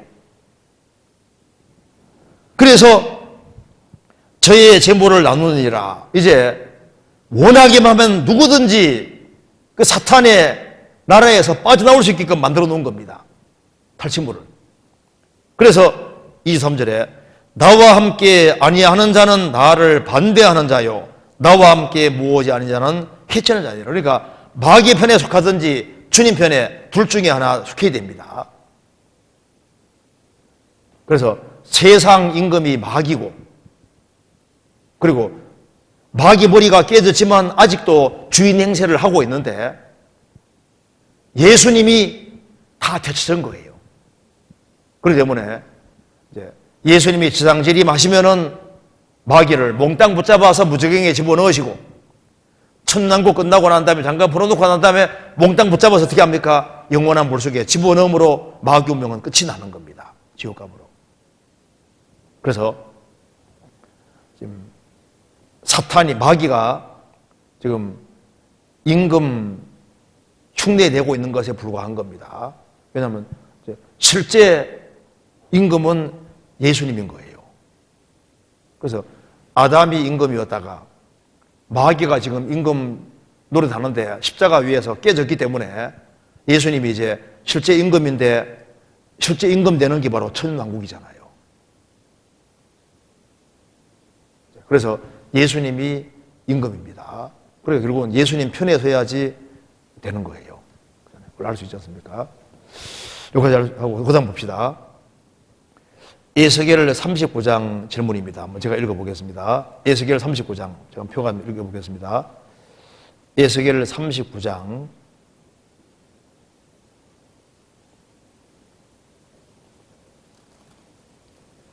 6절 내가 또 불을 마곡과 및 섬에 평안히 거하는 자에게 내리리니 그들이 나를 여호와인 줄 알리라. 이 말씀은 마지막 전쟁의 한 모습을 묘사한 것이라고 배웠습니다. 그런데 섬에 평안히 거하는 자가 미국을 의미한다고 들은 것 같은데 그렇게 말할 수 있는 근거가 있는지 궁금합니다. 이게 무슨 뜻인지 한번 봅시다. 여기에 러시아가 이스라엘 쳐들어올 때 러시아가 이스라엘 치는 것을 비난하는 세력이 여기 나와 있습니다. 38장 13절 보시겠습니다. 스바와 드단과 다시스의 상고와 그 부자들이 내게 이르기를 내가 탈취하러 왔느냐? 내가 내 무리를 모아 노력하고자 하느냐? 은금을 빼앗으며 짐승과 재물을 취하하며 물건을 크게 약탈하고자 하느냐? 하리라 하셨다라. 러시아가 주변 나라 대동에 질 때 러시아를 다 옹호하는 게 아니라는 걸 알 수 있습니다. 반대 세력 중에 첫 번째가 스바와 드단 쪽은 아랍 세력이지만은 동조하지 않잖아요. 여기에 스바와 드단 쪽이 요르단 쪽이라고 합니다. 요르단이라든가 사우디라든가 이런 데 일부 쪽에서는 아랍 일부 세력은 러시아가 이스라엘 치는 것을 탐탁하게 생각하지 않는다는 걸 알 수 있고, 그 다음에 다지스의 상고와, 다지스가 옛날부터 이 스페인 포르투갈을 다지스라고 했습니다. 그러니까 스페인과 포르투갈 이쪽에, 유럽 이쪽에서도 이제 러시아가 이스라엘 치는 것을 안 좋아한다고 말입니다. 그리고 그 다음에 그 부자들이라 했는데 일본 밑에 히브리 말로 젊은 사자라 그랬죠. 그러니까 스바와 드단, 아랍 일부 세력하고 다지스의 상고, 그러니까 유럽 남쪽에 있는 스페인, 포르투갈 이쪽도 반대하고, 그 부자들이 반대한다. 그 부자들이 히브리 말로 젊은 사자라고 되어 있는데 이게 어디겠느냐? 여기가 원래 영국의 문장, 기본 문장이 사자거든요. 그래서 젊은 사자라고 되어 있는데 이것이 영국, 그러니까 이제 여기에 다지스 이쪽이 이제 유럽 남쪽이니까 다지스 상고와 그 부자들이라고 그랬으니까 이 남쪽에 있는 유럽하고 북쪽에 있는 유럽, 그러니까 여기가 영국이라든가 영국에서 미국 넘어간 것이 미국이니까 영국이나 미국 이쪽에를 얘기하지 않았을까? 물론 상상하는 겁니다. 생각하는 겁니다. 정답은 아닌 거예요. 근데 이제 처음에는 말로 이렇게 대항했는데 나중에는 전쟁에 개입된다는 걸 알 수 있습니다. 39장 6절에 내가 또 불을 마곡 땅에 보내고 섬에 평안히 거하는 자에게 내린다 했는데 이 섬이 히브리어로는 하이임인데 하이는 섬이고 그리고 이게 원래 임자가 들어가면 임이 들어가면 이게 항상 복수입니다. 그러니까 하이임 섬들이라는데 섬들이라는 뜻도 있고 하이임은 섬들도 되고 연안 코스트랜드 연안 거주자들도 됩니다. 그러니까 이게 마곡과 및 섬들의 평안이 거하는 자에게 내릴 것이다. 그 섬들이라고도 번역될 수 있고 해안선이 있는 해변, 해안으로 되어 있는 그 거주자들, 해안으로 되어 있는 곳에 평안이 거하는 거주자들에게 내릴 것이다. 여기가 어디겠냐? 섬에 평안이 거하는 자, 섬으로 되어 있는 나라들, 그리고 해안선으로 이렇게 되어 있는 해안이 쫙 깔려 있는 코스트랜드, 그러니까 이게 연안에 이렇게 있는 그런 거주자들을 거기에도 불이 내려질 것이다. 여기가 어디겠느냐? 38장 13절에 말한 대로 스바와 드다는 아랍 세력이고 아랍 일부 세력이고 다지스의 상고는 스페인 포르투갈 이쪽이고 그 부자들이라고 되어 있는데 다지스의 상고와 그 부자들이 말로만 비난하겠느냐? 나중에 전쟁이 심각하게 되면 전쟁에 참여할 것이 아니냐? 그러니까 이게 섬의 평안의 가정에 내릴 텐데 여기가 어디냐? 정확히는 알 수 없어요.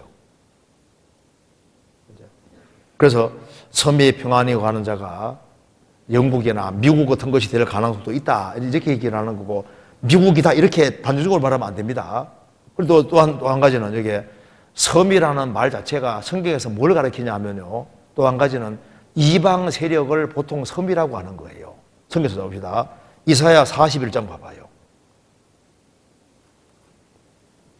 41장 1절입니다.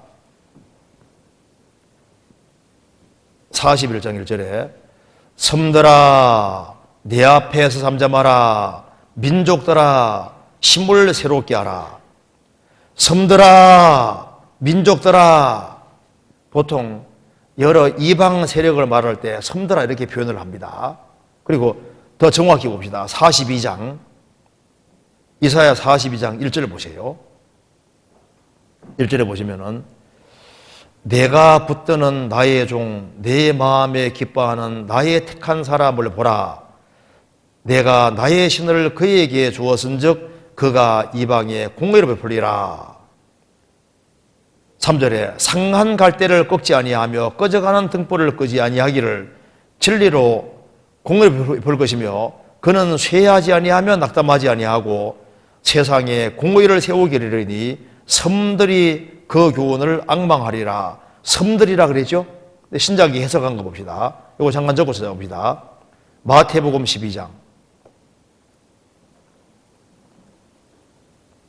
18절 보라 나의 택한 종 곧 내 마음에 기뻐하는 바 나의 사랑하는 자로다. 20절 상한 갈대를 꺾지 아니하며 꺼져가는 심지를 끄지 아니하기를 심판에 이길 때까지 하리니 또한 이방들이 그 이름을 바라리라. 함을 이루려 하심이니라. 이게 이방들이라 했는데 이사야 42장에서는 섬들이 그 교훈을 앙망하리라. 마태복음 12장에서는 이방들이 그 이름을 바라리라. 그러니까 이 섬들이 보통 뭘 말하냐면은 이방 세력을 말하는 거예요. 섬들아, 민족들아, 이방 세력을 말하고 있습니다. 그러니까 여기에 에스겔 38장에 러시아가 이스라엘 칠 때 하나님께서 불을 마곡 땅에도 보내고 섬 복수입니다. 하임. 섬들에게도 보내는데 섬들의 평안히 거하는 자들, 평안히 안주에 사는 이방 세력들에게도 불을 보낼 것이다. 그래서 이방 세력대로 불을 보냈는데 우리는 멀리 떨어졌으니까 안전할 거다, 편안할 거다. 편안한 데가 없습니다. 마지막 전쟁 나면 어디든지 불이 날아가는 거거든요. 이 말 이해되시죠? 그러니까 여기 섬들의 평안이 관한 자란 말 자체가 보통 성경에서 섬들 하면 보통 이방 세력 가르치는 거예요. 그래서 여기 마지막 전쟁 날 때 미국은 강대국이니까 안전할까?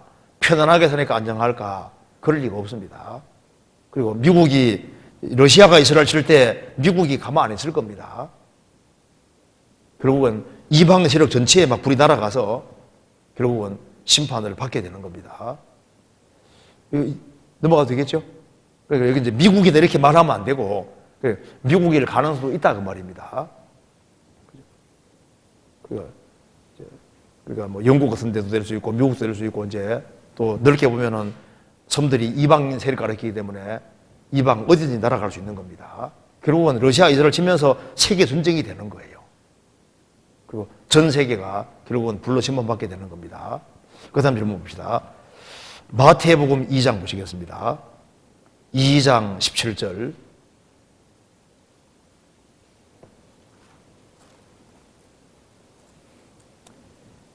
17절.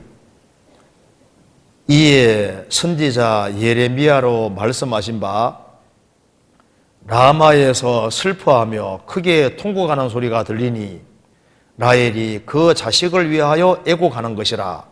그가 자식이 없으므로 위로받기를 거절하였다 함이 이루어졌느니라. 이 말씀의 의미를 설명해 주시기 부탁드립니다. 저도 이 구절 때문에 연구를 많이 했었습니다. 도무지 이해가 안 되는 거예요.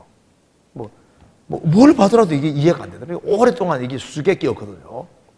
왜 이걸 인용했는지도 이해가 안 되는 거예요. 그러니까 베들레헴의 영아들을 2살 아래를 헤롯 대왕이 죽였습니다. 죽이면서 예레미야 31장에 나와 있는 내용이 이루어졌다고 되어 있다 그 말입니다. 그래서 라마에 슬퍼하며 크게 통곡하는 소리가 들리니 라헬이 그 자식을 위하여 애곡하는 것이라. 그가 자식이 없으므로 위로받기를 거절하였도다. 이거 예레미야 31장 읽어보면 예수님에 대한 예언이 확실합니다. 처녀가 이제 아들을 낳으리라. 예수님입니다. 여자가 아들을 낳는다. 예수님이 탄생할 걸 말하고 예수님으로 말미암아 새 언약이 온다고 31장에 말씀하면서 라마에서 슬퍼하며 크게 통곡하는 소리가 들리니 라헬이 자식을 위해 애곡하는 것이라. 그가 자식이 없으므로 위로받기를 거절하였다. 이렇게 되어 있는데 라헬은 누구 낳은지 아시죠? 라헬은 요셉하고 베냐민 낳았는데 그가 자식이 없으므로 위로받기를 거절하였도다. 이게 이해가 안 되는 거예요. 이게 라헬하고 무슨 관계가 있냐 그 말입니다. 나중에 보니까 이게 무슨 말이냐면은 예레미야 31장을 찬찬히 읽어보니까 라헬을 통해서 요셉이 라헬을 통해서 누굴 낳았습니까? 므낫세와 에브라임을 낳았잖아요. 그리고 에브라임이 북이스라엘의 대표적인 지파입니다. 그래서 이스라엘을 대표해서 말하기를 에브라임이 이렇게 말하는데 에브라임의 근원이 된 것이 라헬이잖아요. 이 라헬이 알고 보니까 상징이더라고, 상징. 이스라엘 민족을 대표해서 라헬로 표현을 했고 이 베들레헴에 영아들이 많이 죽으니까 이스라엘 민족이 슬퍼하는 것을 설명하기 위해서 이 이스라엘의 대표가 바로 에브라임 지파인데 에브라임 지파의 근원되는 여자가 어머니가 바로 라헬이니까 영아들이 죽는 것을 이스라엘의 어머니들이 그렇게 슬퍼하는 것을 이스라엘의 모체가 되는 이스라엘의 대표적인 지파의 모체가 되는 라헬을 예를 들어서 라헬을 상징화시켜서 이스라엘의 어머니들이 슬퍼하는 것을 라헬이 그 근원되는 분이니까 라헬이 슬퍼하는 것으로 상징적으로 묘사하고 있는 거다 그 말입니다. 이해되세요? 나중에 보니 그게 맞더라고. 그래서 여기에 라헬이 자식이 없으므로 이게 이해가 안 되는 거예요. 나중에 보니까 예레미야 31장을 자세히 읽어보니까 에브라임, 이스라엘 대표하는 지파 에브라임, 그래서 이스라엘 민족이 자식이 베들레헴 학살로 죽는 것을 슬퍼하는 것을 말하면서 에브라임을 낳은 라헬을 상징으로 들어서 이렇게 슬퍼하는 것으로 표현을 딱 해놨다 그 말입니다. 이해되세요? 바로 그 내용입니다. 그 다음에 여기 이제 질문이 있는데 욥기 3장 찾아봅시다. 간단하게 건드릴 수 있을 것 같습니다. 욥기 3장 봅시다. 3장 13절.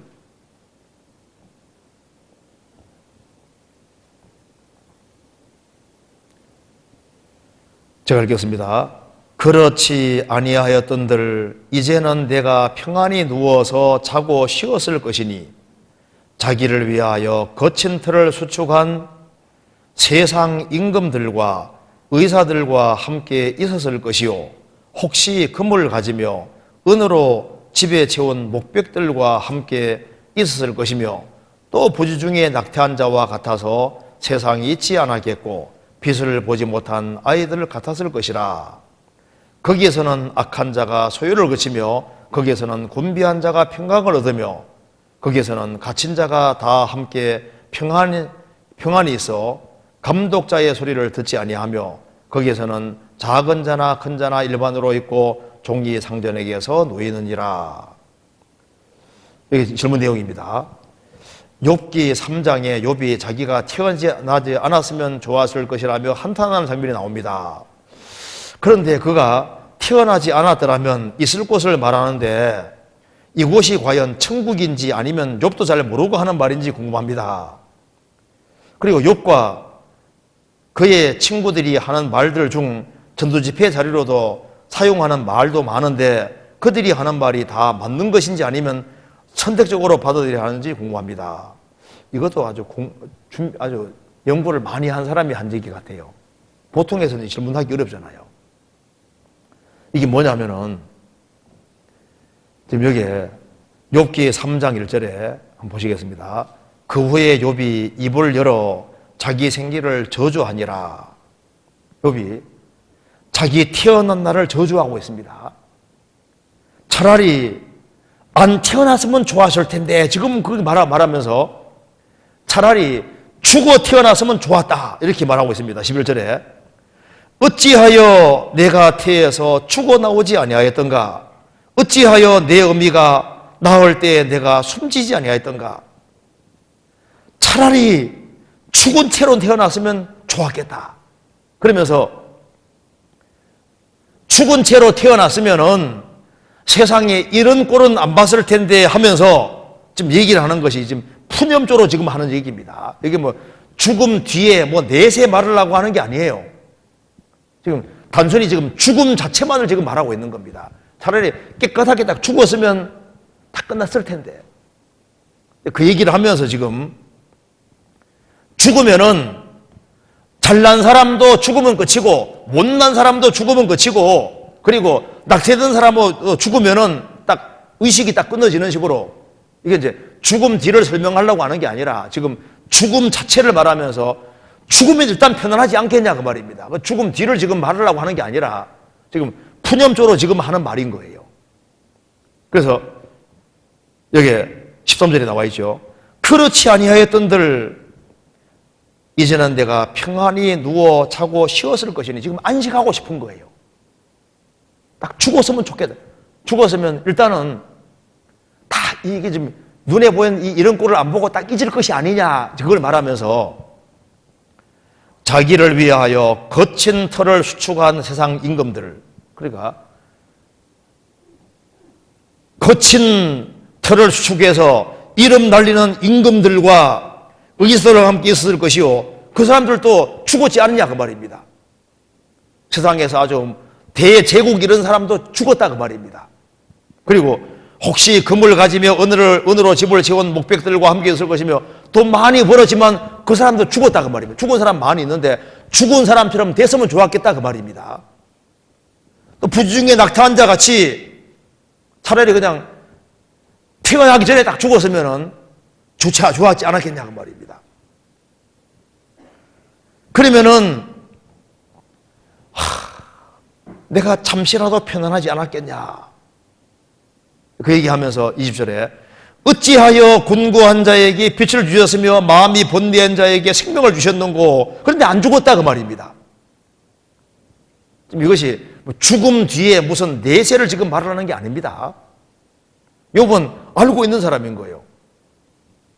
죽음 뒤에 음부가 있고 구원 안 받은 사람은 음부의 법을 떨고 있는 것도 알고 있고 육체 밖에서 하나님 보는 것도 알고 있고 부활도 다 알고 있는 사람인 겁니다. 지금 이건 푸념조로 지금 하는 말인 거예요. 그리고 욥의 세 친구들을 또 맞는 얘기를 다 했습니다. 욥에게 안 맞는 말인 거예요. 욥의 세 친구 말은 죄 지은 사람에겐 다 맞는 말입니다. 죄를 많이 지은 사람에겐 다 세 친구 말이 맞는 말인데 욥에게는 적용이 안 돼서 문제인 겁니다. 그래요. 욥의 세 친구 말도 맞는 얘기고 욥의 말도 맞는 얘기인데 욥의 말이 더 정당하다고 말씀하신 이유는 욥의 세 친구는 하나님에서 알고 있는데 좁게 알고 있는 거예요. 하나님은 죄 지은 사람만 벌 내린다고 생각하는데 욥은 경험하고 보니까 죄 안 지어도 고난이 올 수 있다는 걸 깨달은 겁니다. 그런데 욥의 세 친구 말도 맞는 말이기 때문에 성경으로 인용이 되고 있습니다. 성경 한번 찾아봅시다. 욥기 5장 보시겠습니다. 5장 13절 보세요. 대만 사람 엘리바스가 한 얘기입니다. 13절에 간교한 자로 자기 괴율에 빠지게 하시며 사특한 자의 괴교를 피하게 하심으로, 하나님은 간교한 자로 자기 괴율에 자기 꾀에 빠지게 하시며 사특한 자의 괴교를 피하신다 그랬는데 이게 대만 사람 엘리바스가 한 말입니다. 그런데 이것이 하나님 말씀으로 인용되어 있습니다. 찾아봅시다. 고린도전서 3장 보시겠습니다.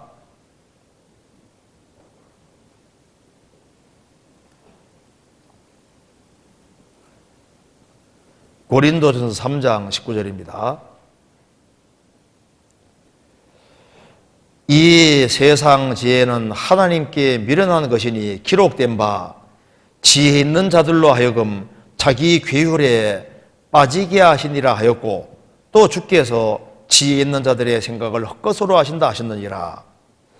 지혜 있는 자들로 하여금 자기 괴율에 빠지게 하시니라 하였고 욥기 5장 13절을 인용한 겁니다.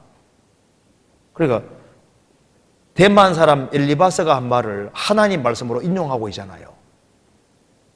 그러니까 우리가 전도집회 때 이제 욥기에 나와 있는 걸 인용하는데 다 맞는 말인 거예요. 적용할 때 욥의 세 친구는 그 말을 잘못 적용해서 문제인 겁니다. 그러니까 죄를 심하게 지어서 벌받는 사람에게는 욥 세 친구 말이 다 맞는 얘기를 하고 있는 거예요. 그죠? 그래서 모든 성경은 하나님의 감동으로 되어 있습니다. 그래서 이 전도집회 때 욥의 세 친구 말이라든가 이런 것을 인용해서 하는데 그게 맞는 얘기를 하는데 문제는 그 말씀 자체를 문맥에 맞게끔 상황에 맞게끔 사용해야 됩니다. 이제 어떤 구원받은 사람이 병들었다 해봅시다. 이제 죄 지어서 병든 경우도 있잖아요. 그러니까 이제 자매님 이런 심한 병이 걸렸는데 분명히 무슨 죄를 지었으니까 얘기해보라고. 나 죄 지어서 걸린 게 아닌데 죄 지었으니 걸렸다고. 근데 죄 지어서 걸린 사람에게 말이 맞지만은 죄 안 지어도 병 걸릴 수 있잖아요. 그러니까 이제 적용시킬 때 적용시키는 게 문제인 거예요. 그렇잖아요. 이제 성경 말씀 속에도 구원을 안 받은 사람에게 해당되는 말도 있고 구원받은 해당되는 말도 있지 않습니까? 그런데 모든 것을 구원받은 사람에게 적용시키는 것도 안 맞습니다. 그러니까 말씀이 상황에 맞게끔 사용을 해야 되는데 욥의 세 친구는 하나님 말씀을 사용하되 그걸 잘못 적용시켰기 때문에 주님이 옳지 않다고 하신 거예요. 근데 내용은 맞는 얘기인데 죄 지은 사람에게 맞는 내용인데 욥에게는 케이스가 안 맞는 케이스인 거예요. 그래서 이게 문제가 됐던 겁니다. 세 친구 말 보면요, 정말 지혜로운 말을 하고 있는 겁니다. 하나님이 그들에게 많은 걸 깨닫게 해주셨는데 욥보다는 못한 거예요. 왜? 시각이 좁은 겁니다. 근데 욥과 세 친구보다 더 시각이 뛰어난 사람이 엘리후지 않습니까? 엘리후는 젊은 사람이지만은 세 친구보다도 욥보다도 훨씬 더 훌륭한 어떤 지혜 같은 걸 가지고 있습니다. 더 나은 시각을 가지고 있는 거예요. 그래서 엘리후는 성경에 책망한 게 없지 않습니까? 제대로 적용했기 때문입니다. 그리고 여기에 질문이 또 하나 있는데 여기까지 하고 다음에 또 이렇게 하도록 하겠습니다. 오늘은 보니까 질문 나오는데 누가 공부를 했는지 공부를 많이 한 질문들을 지금 하고 있습니다. 그렇죠? 같이 기도하시겠습니다.